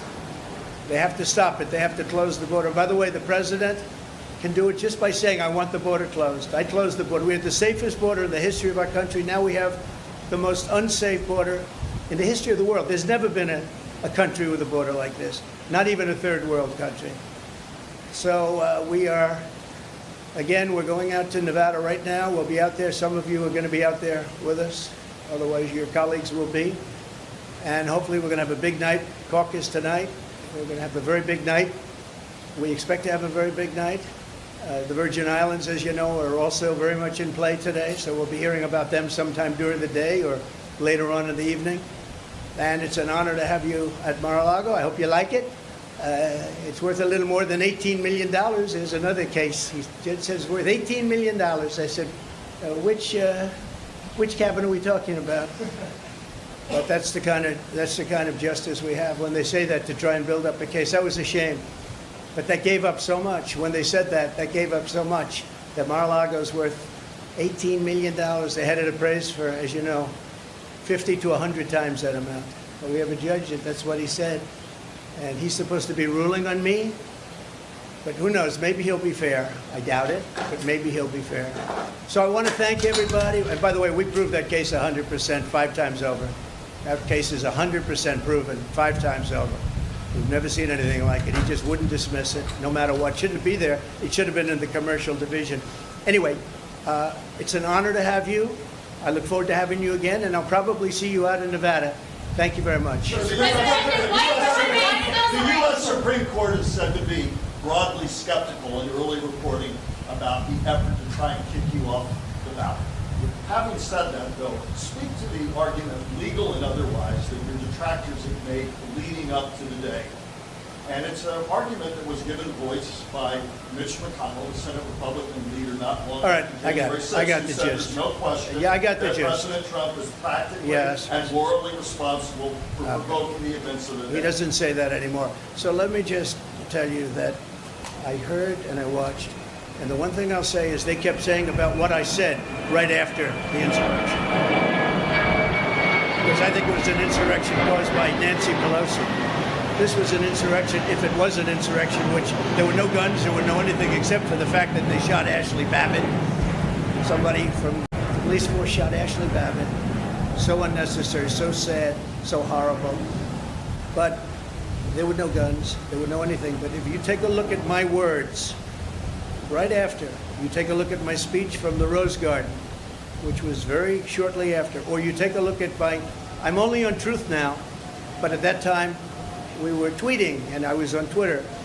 If you take a look at those 5 or 6 tweets, you will see very beautiful, very heartwarming statements. Go home, the police are doing their job, etc., etc. Beautiful statements. If you see my statement made in the Rose Garden, I think you have to watch that, because today they said the words of Trump. Now, if you take a look at the words of Democrats over the last period of time, look at Schumer's statement about the Supreme Court on the steps of the Supreme Court. He sounded like a mob boss. Take a look at any of them. Take a look at any. We put together a tape of vicious, violent statements made by Democrats. Nobody brings that up. Take a look at Maxine Waters and the vicious statements that she made. I didn't do that. I said peacefully and patriotically. The speech was called Peacefully and Patriotically. It's peacefully and patriotically. He said I said bad statement. It was the exact opposite. So I think you should take a look at the statements that I made before and after, and you'll see a whole different dialogue. Mr. President, you just mentioned Chinese President Xi. You said that you were going to impose 60% tariffs should you get back in office. Can you explain your rationale there? We want to bring business back to the U.S. They're stealing our business. They're taking our business at levels that nobody's ever seen before. By doing that, we bring business back, manufacturing back to the United States, which I was doing. I took in hundreds of billions of dollars from China. No president had ever taken in 10 cents, not 10 cents. I took in hundreds of billions of dollars, and jobs were coming back. I was saving steel companies. Now they're blowing it. When I see U.S. Steel being bought by Japan, what a sad thing that is to me. What a sad thing that is. So we want to bring jobs back. Very simple. Thank you. Mr. President, do you still have confidence in Speaker Johnson after the failed Mayorkas impeachment effort? I do have Israel? confidence in him, yeah. I very much do. I think he's a very good man, and I have great confidence in him. Why is Leo Khan, Nikki Haley still in the race when you're dominating in the polls? Oh, I love that question. Thank you very much. You just said it. I don't know why she continues, but let her continue. We have a big one coming up, as you know, in South Carolina.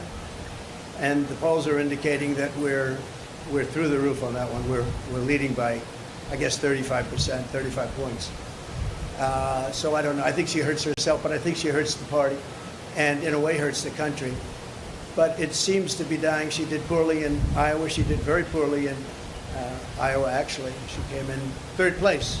Ron DeSantis beat her, although you wouldn't know that if you listened to her speech. She did poorly in New Hampshire. She did poorly no matter where she went. I don't know how the results aren't in yet from the Virgin Islands, but I know she's playing it very hard.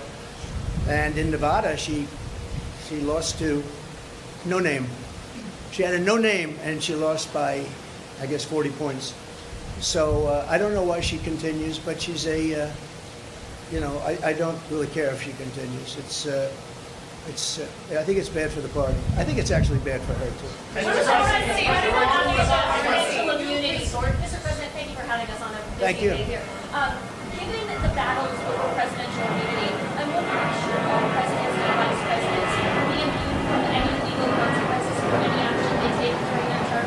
Well, I can say presidential immunity, which we'll be talking about because that will be upcoming, is very, very important for a president to have. If a president doesn't have immunity, he really doesn't have a presidency. He can be told to do things that he would never do. He can do really bad things for our country. Presidential immunity is imperative. It's going to be very, very important. And I'd rather talk about that next week. But there is nothing more important to a presidency than immunity, because they have to be free to make decisions without saying, oh, if I do this or if I do that, as soon as I get out of office, we're going to be indicted. We're going to have trouble. And the other party will do that. I think we've seen that. They've done that. There's some very bad people. And you have an opposition party, and they will do things that are very bad. If you don't have immunity, you can be blackmailed. You can be, as a president, they'll say, if you don't do this, this, and this, we're going to indict you as soon as you leave office. You cannot allow a president to be out there without immunity. If they don't have immunity, you don't have a presidency. You lose all, you lose all form of free thought and good thought. And you probably weaken the presidency to a point that it was never supposed to be weakened. It would be a very bad thing for our country. We'll be talking about immunity in the coming weeks. Mr. President, how confident are you that you will be treated fairly by the Supreme Court justices? And what sort of time frame do you need a decision in order for it not to derail the campaign? Well, I'm a believer in our country, and I'm a believer in the Supreme Court. I listened today, and I thought our arguments were very, very strong. An argument that is very important is the fact that you're leading in every race, you're leading in every state, you're leading in the country against both Republican and Democrat. And Biden, you're leading in the country by a lot. And can you take the person that's leading everywhere and say, hey, we're not going to let you run? I think that's pretty tough to do, but I'm leaving it up to the Supreme Court. Thank you all very much. Enjoy it. Thank you. Do you believe President Trump on the topic of Iran, sir, is the U.S. doing enough militarily?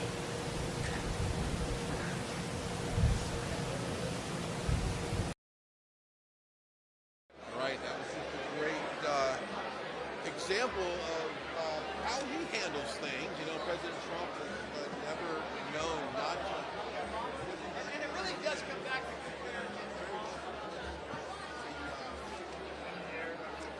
the reporters and the press that are in the area. And of course, he steps out of his home there at Mar-a-Lago, takes some questions, talks about how he feels on things, and goes about his way.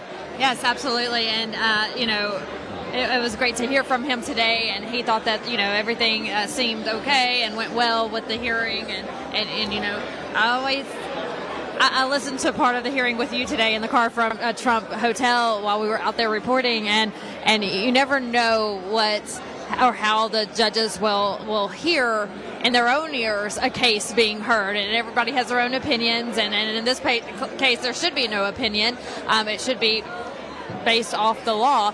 But to hear President Trump say, I thought everything went well today, gave me some relief. And that's how it is a lot of times too with President Trump, when, you know, they attack him or they throw stones at him and you think, oh no, this is bringing me down. But then you have energetic President Trump coming out on stage or addressing the nation and saying, I'm good, let's keep fighting, I'm fighting for you, then I get that same energy, Brian. Yeah, and constitutional scholars will tell you that what they're doing doesn't make sense. It doesn't make sense at all. I expect probably it should be 9-0. Matter of fact, 9-0 was trending on Twitter earlier today. I'm thinking more like 8-1, but nevertheless, I don't think this is an issue. I think we move past this. I think as poll numbers go up, I see the states like Maine and Colorado.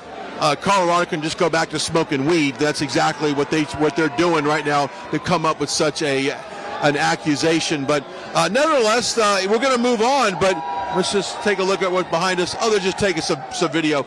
I think what's interesting to note is that Joe Biden did step out today and address the document controversy that has unfolded, that continues to unfold, I should say. And what's really interesting about that is we're now learning that the very person that did the ghostwriter on his book used those documents as a part of that book. And so the last time I checked, I'm pretty sure you can't profit off of classified documents for personal gain. That's exactly what he did allegedly in 2017 with that ghostwriter. So, and even once that was discovered that they felt like that was a part of an evidence, then guess what? As usual, that evidence was destroyed. So this story, Vanessa, just gets worse and worse. And of course, Joe Biden took questions from the media like he never does, and he got peppered today, and I'm glad to see it.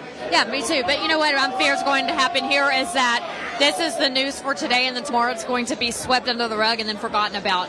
We cannot forget about it. The mainstream media is not going to report on this anymore because the ruling was made. President Biden addressed it. He fumbled through it. He forgot more of his speech tonight in front of the American citizens. He was angry at the press, and he walked off, and they want us to all forget about it. No, we're not going to forget about it because this is criminal. I was talking to Kash Patel earlier, and he mentioned this is a similarity between Hillary's 33,000 emails. It's the same thing. Yeah. And then also, you know, you look at what happened at Mar-a-Lago, what President Trump calls the box raid. The box is hoax. And so the president gets on stage today in front of America and says it's not the same thing. They're two totally different cases because his classified documents were in public. Last time I checked, Brian, Mar-a-Lago is a private residency. That's his home. That's the president's home. It makes no sense. It shouldn't even have gotten to this point. But once again, the Bidens walk away free. The Biden crime family is not going to be held accountable. They do what they want. The law does not apply to them. And his administration and his counsel and everyone who's associated with him let his whole family just walk scot-free. Yeah, if your last name is Biden, your last name is Clinton, then you can pretty much do whatever the hell you feel because that's what you're going to get away with. And I think that's one of the reasons why we're seeing President Trump's polling numbers go so high recently is because of this. And Vanessa, every time we see an Alvin Bragg or a Fani Willis, and we haven't talked about Fani Willis the entire broadcast, which might be a record. We haven't talked about her yet, but the collapse of that lawsuit is just incredible how quickly that's fallen apart because you're starting to peel back the onion and there's no truth to any of this stuff. And you're starting to see a collaboration between the lover, which is the prosecutor, and herself. This alleged affair they had with one another, this alleged misuse of county funds to go to this attorney, Nathan Wade, who had zero, and I mean zero experience prosecuting these types of crimes, but yet he was getting a much higher rate than what the standard rate was in Georgia to prosecute this very crime. So let me tell you something. These lawsuits can keep coming. They can keep filing them all they want. But at the end of the day, there's nothing to the nothing, and that's something that we should all think about, because let me tell you, it's not going to happen. These are not going to slow President Trump up. And something else they need to think about is when he does get back in office, he's writing a long list of everyone who's wrongdoing and doing him wrong, and he's coming after all of you. He's said it once, he'll say it again, and I am backing him 100%. Kash Patel said it tonight, too, when it comes to journalists who lie to the American people. They're bogus articles they're allowed to write. The journalists should be trusted in this nation. Our criminal justice system should be trusted in this nation. Nothing is trusted in a Biden administration. They get to do what they want. So keep slapping President Trump in the face. He's going to turn back around, and he's going to win this battle once he is sworn into office January of next year. And the leftist media loves to really harp on what you just said. They'll say he's just going to be revenge. He's going to be retribution. He's often said, I am your retribution to all these wrongdoings against our country. And to a certain extent, it is. But that terrifies the left. They know that this judgment and this accountability is coming, and it's going to be in terms of holding people accountable for breaking the law. We're not just going to willy-nilly start arresting people like they did for January 6th for the insurrection. They're going to do it the right way and hold people accountable. And what's really interesting is Marjorie Taylor Greene had a wonderful speech the other day that Matt Gaetz and Lisa Stefanik put together. Basically, it was a statement on behalf of Congress that President Trump had no part of an insurrection. And she came out swinging, saying, where were you? Where were you when BLM and Antifa burnt down half of D.C. during the inauguration for President Trump, and zero accountability? Where were they when Antifa burned down cities across the country, causing hundreds of millions of dollars in damage? Where were they? But all of a sudden, they want to hold President Trump accountable for an insurrection when he clearly said, go peaceful to the Capitol. See, the American people aren't stupid. They know exactly when they're being misled and lied to, and this just proves it once again that you can't trust the media and that it's only about stopping Trump. Stop Trump. You know what's interesting? I sit in on all these House oversight meetings, Homeland Security meetings. They're open to the public, and I sit in on every one of them. And let me tell you something. I don't care if they're talking about COVID, Vanessa. It's all going to come down to stopping President Trump. The Democrats, Jamie Raskin, Representative Crockett from Texas, they all come back to stopping Trump. That's what it's about, stopping Trump. Yeah, and it's been like that since he came down the golden escalator. So it's never Trumpers is what we call them. They don't want Trump. They want anybody but Trump. They'll do anything in their power to stop Trump. No matter what it is, no matter who falls with them, they got to stop Trump. Well, the American people say, no, we're going to push Trump forward. And so we're seeing that in record numbers all throughout the country so far. Gentlemen, please welcome the next president of the United States, President Donald J. Trump. And I'm proud to be an American, where at least I know I'm free.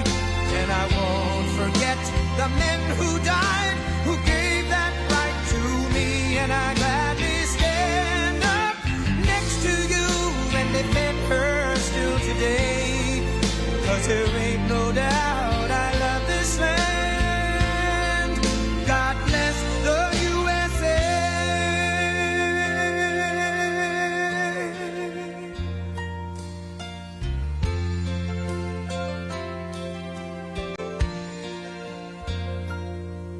From the lakes of Minnesota to the hills of Tennessee, across the plains of Texas, from sea to shining sea, from Detroit down to Houston and New York to LA, where there's pride in every American heart, and it's time we stand and say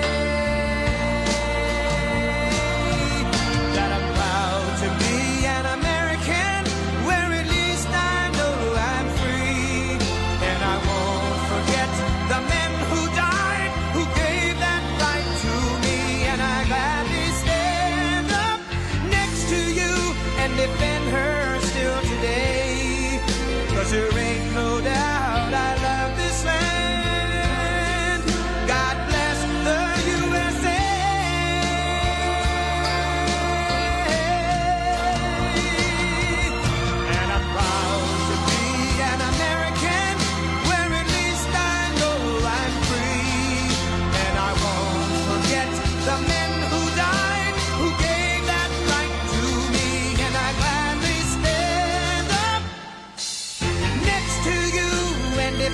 her still today.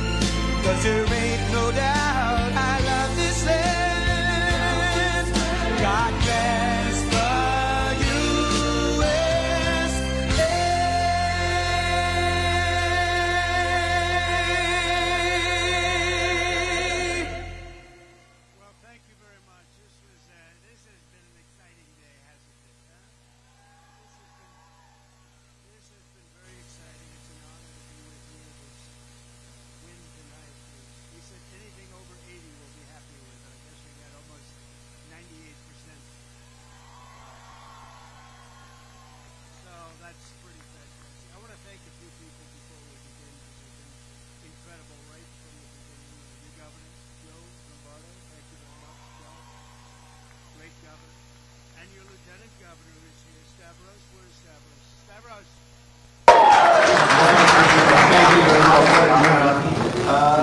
Michael McDonald. Has anybody ever heard of Michael McDonald?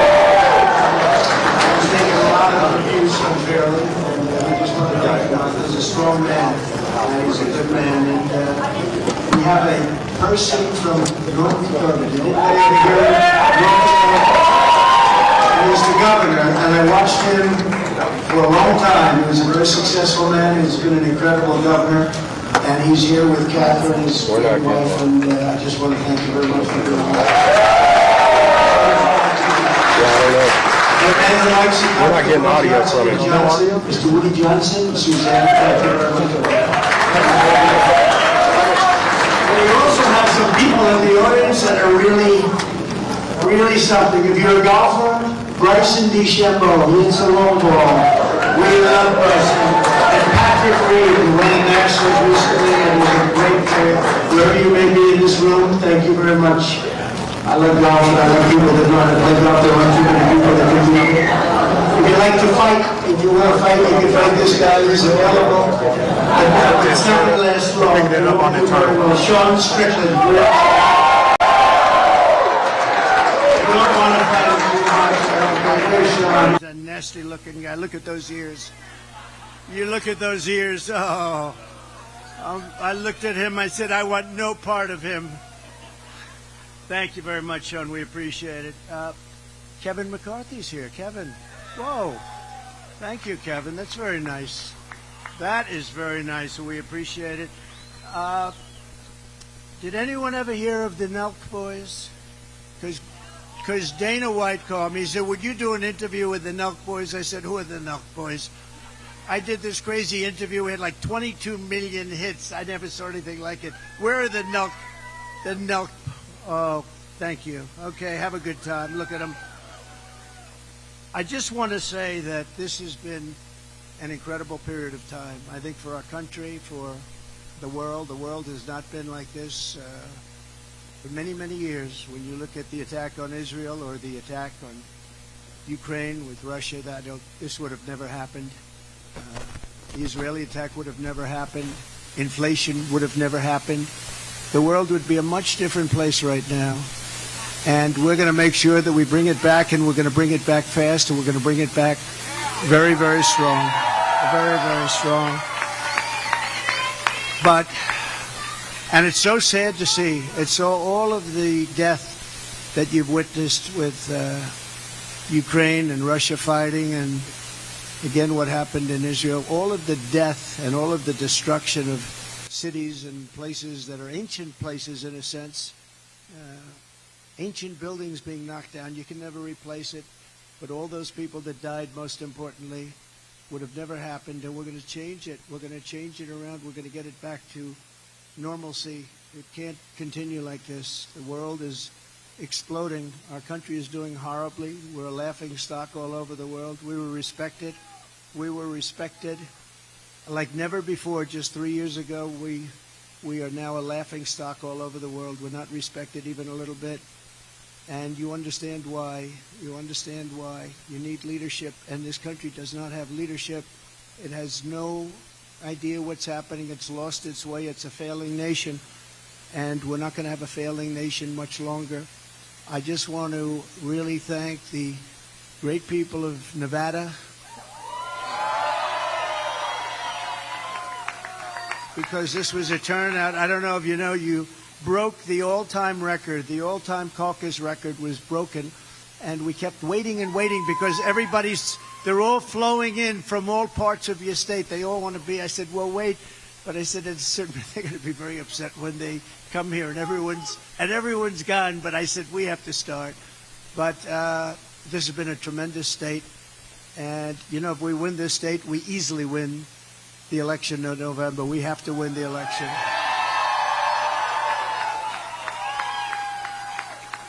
And, you know, great countries.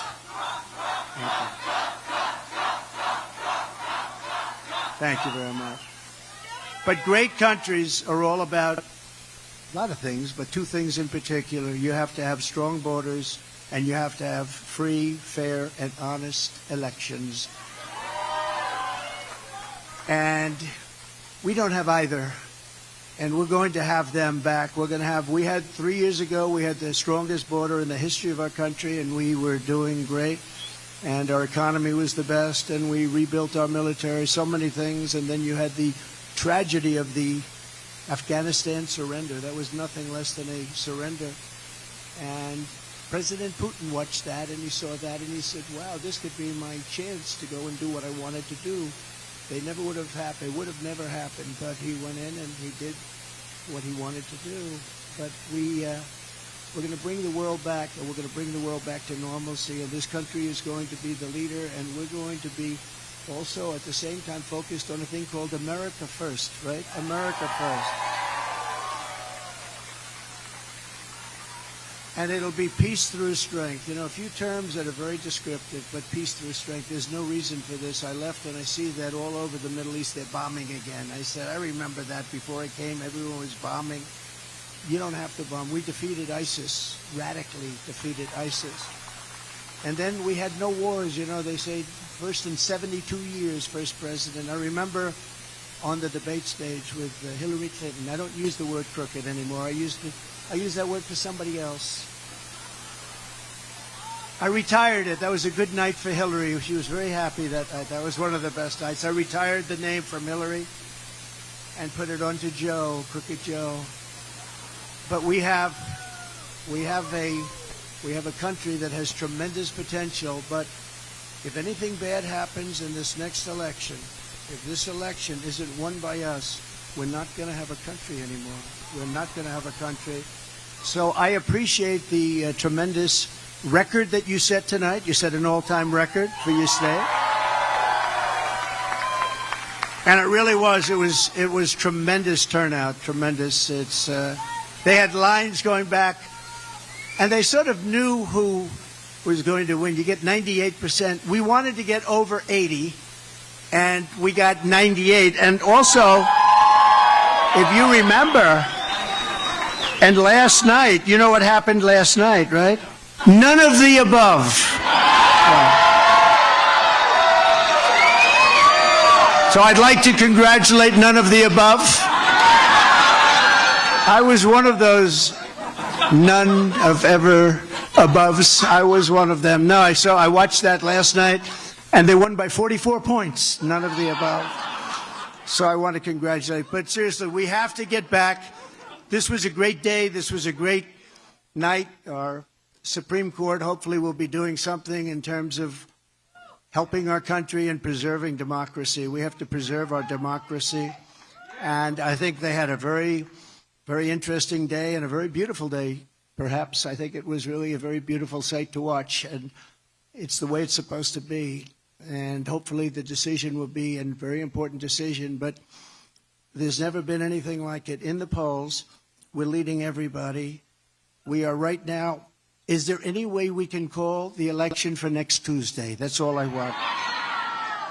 I want to call the election for next Tuesday, but we're going to make our country great again. We're going to make it great. We're going to make it greater than ever before. The enthusiasm and the turnout, Doug and I were talking, I don't think you've ever seen anything like it, right? You were at various of the caucus sites, and they both came back and they said, we've never seen anything like it. Would you like to say a few words? Please. Thank you, President Trump. I just want to build on that. At the caucus sites that Catherine and I were at tonight, the lines were stringing around the block in those buildings, people waiting out in the cold. And I do want to say thank you to all of you and all the people in Nevada that voted tonight, because you're sending a signal to the nation. One is that this primary is over. President Trump has won. That's the signal you're sending. And the second thing that really matters is that all of you that voted tonight, that came out tonight, need to show up in November, but bring somebody with you, because Nevada is going to be a swing state and President Trump is going to win it in November.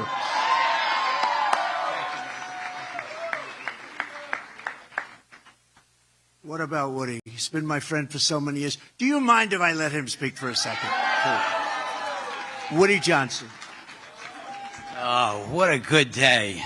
Those, I don't know if anybody listened to the Supreme Court arguments today, but boy, I've never seen arguments like that, totally in favor of the president's position. Excellent. So that was good, but this is even better. Winning Nevada is propelling us. We're going to win the election, and this is good. You're going to see Donald J. Trump as another great president. Thank you, Woody. So, God bless you all. We have to save our country. We're going to save our country. We're going to make America greater than it's ever been.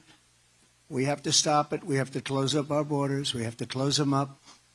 I believe you'll have 19 million people by the time this guy is out of office. 19 million. That's substantially bigger than New York State. And these people, many of them are coming from prisons and jails. They're coming from mental institutions, and they're terrorists. And you see what's happening. I don't know if you've been watching your news lately. I kept saying, crime is through the roof all over our country. And I kept saying, when is it going to be that I don't see any migrant crime? Well, guess what? It's happening at levels now like nobody's ever seen. And we can't let it happen. So get ready. We're going to get out there. We're going to win. We're going to have a great election. We're going to turn our country around. You're going to be so happy. We were energy independent. Think of it. 3 years ago, we were energy independent, and now we're trying to buy from Venezuela. You're getting your, and remember this, we have more, I call it liquid gold. We have more liquid gold under our feet. Doug, you know that better than anybody. We have more liquid gold under our feet than any other nation, more than Saudi Arabia, more than Russia, more than anybody. And we're going to take advantage of it. So go back home, rest, and then come back, because we're going to turn this whole thing around. If we win the state of Nevada, it's over for them, and our country's going to be better, greater, bigger, more beautiful than ever before. Thank you very much. We appreciate it. We love you. God bless you all. God bless you. Thank you.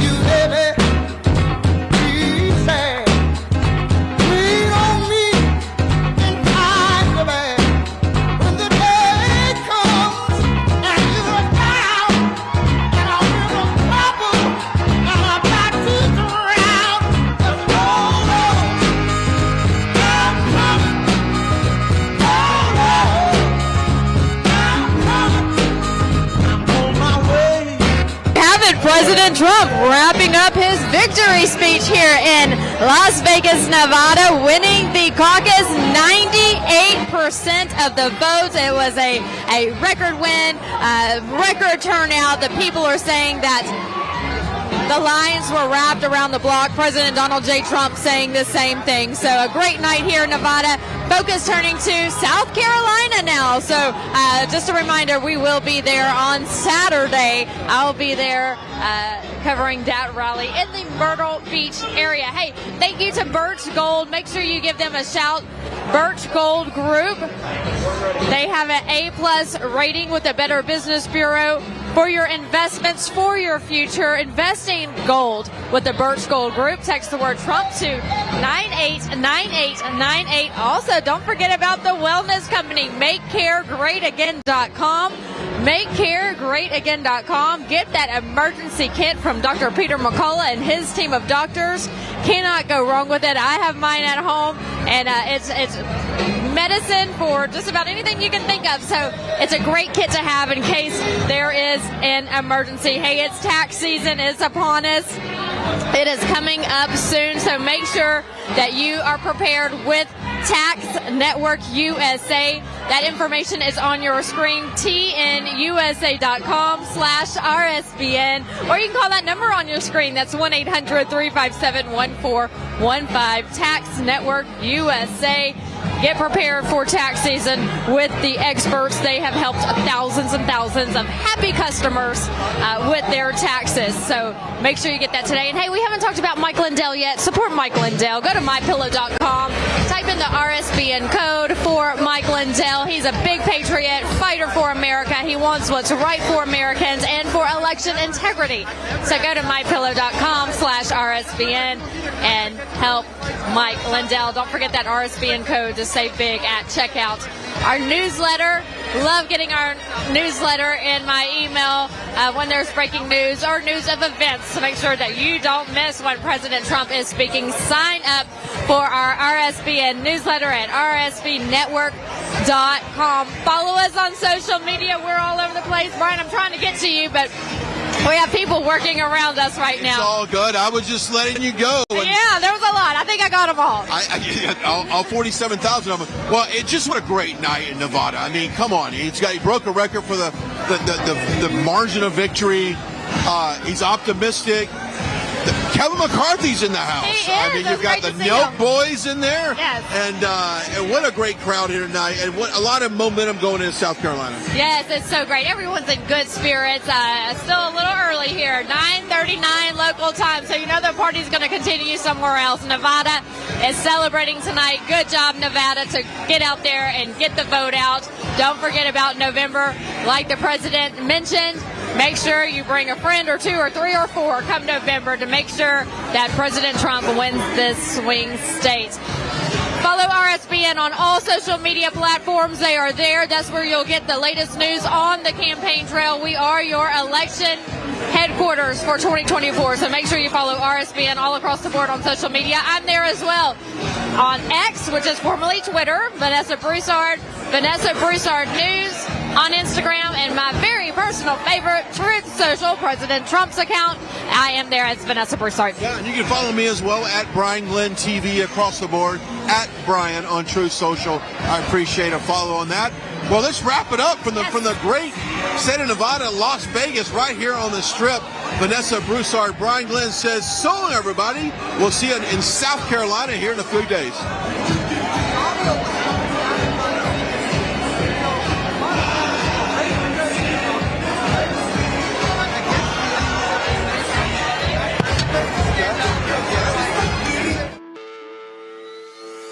Welcome to the Right Side Broadcasting Network. We're not like the other media outlets out there that cut and edit what other people say. In 2015, we were created by our founder, Joe Seals, to cover President Donald J. Trump's speeches and rallies, to which we continue to do to this day. We've also covered important conservative events like CPAC, TPUSA, March for Life, and many other important events and hearings around the country. We were made for people like you, everyday Americans who are tired of the mainstream media, who are tired of being lied to, manipulated, and fed an agenda. Our goal here at Right Side Broadcasting is to allow you to see the truth, giving our correspondents and commentators a wide latitude to speak their minds. You won't find anything like this in the mainstream media. Your support through your donations, locals, and supporting our advertisers allows us to continue to cover important events around the country each and every day. So, from us here at Right Side Broadcasting, thank you for supporting us and the right side of history. Hello, I'm Mike Lindell, and I'm here to tell you about my new product from MyPillow, towels that actually work. Watch this absorbency test. Here's another towel that we randomly went out and bought. Here's one of my towels with the nice design. I don't know if you can see this, but you could line a swimming pool with this. I mean, this is crazy. Get rid of it. Towels that actually work.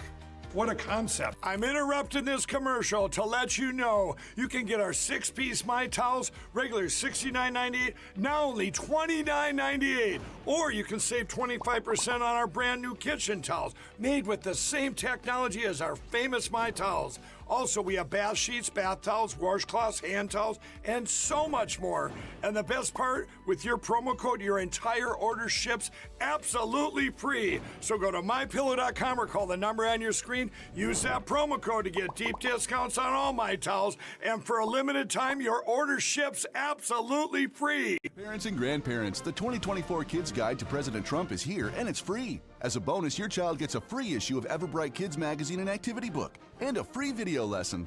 Order now at freetrumpbook.com. That's freetrumpbook.com. What's up, guys? My name is Jaden Hurd, and I have a Christian show called Let It Be Heard, where we analyze culture and current events from a biblical perspective. I highly recommend you guys check us out. We now have episodes every Monday, Wednesday, and Friday. And basically, what happens is we react to videos, we have talking points, we have on guests, and it's very exciting. Come check us out on Rumble on the RSBN channel. God bless you guys.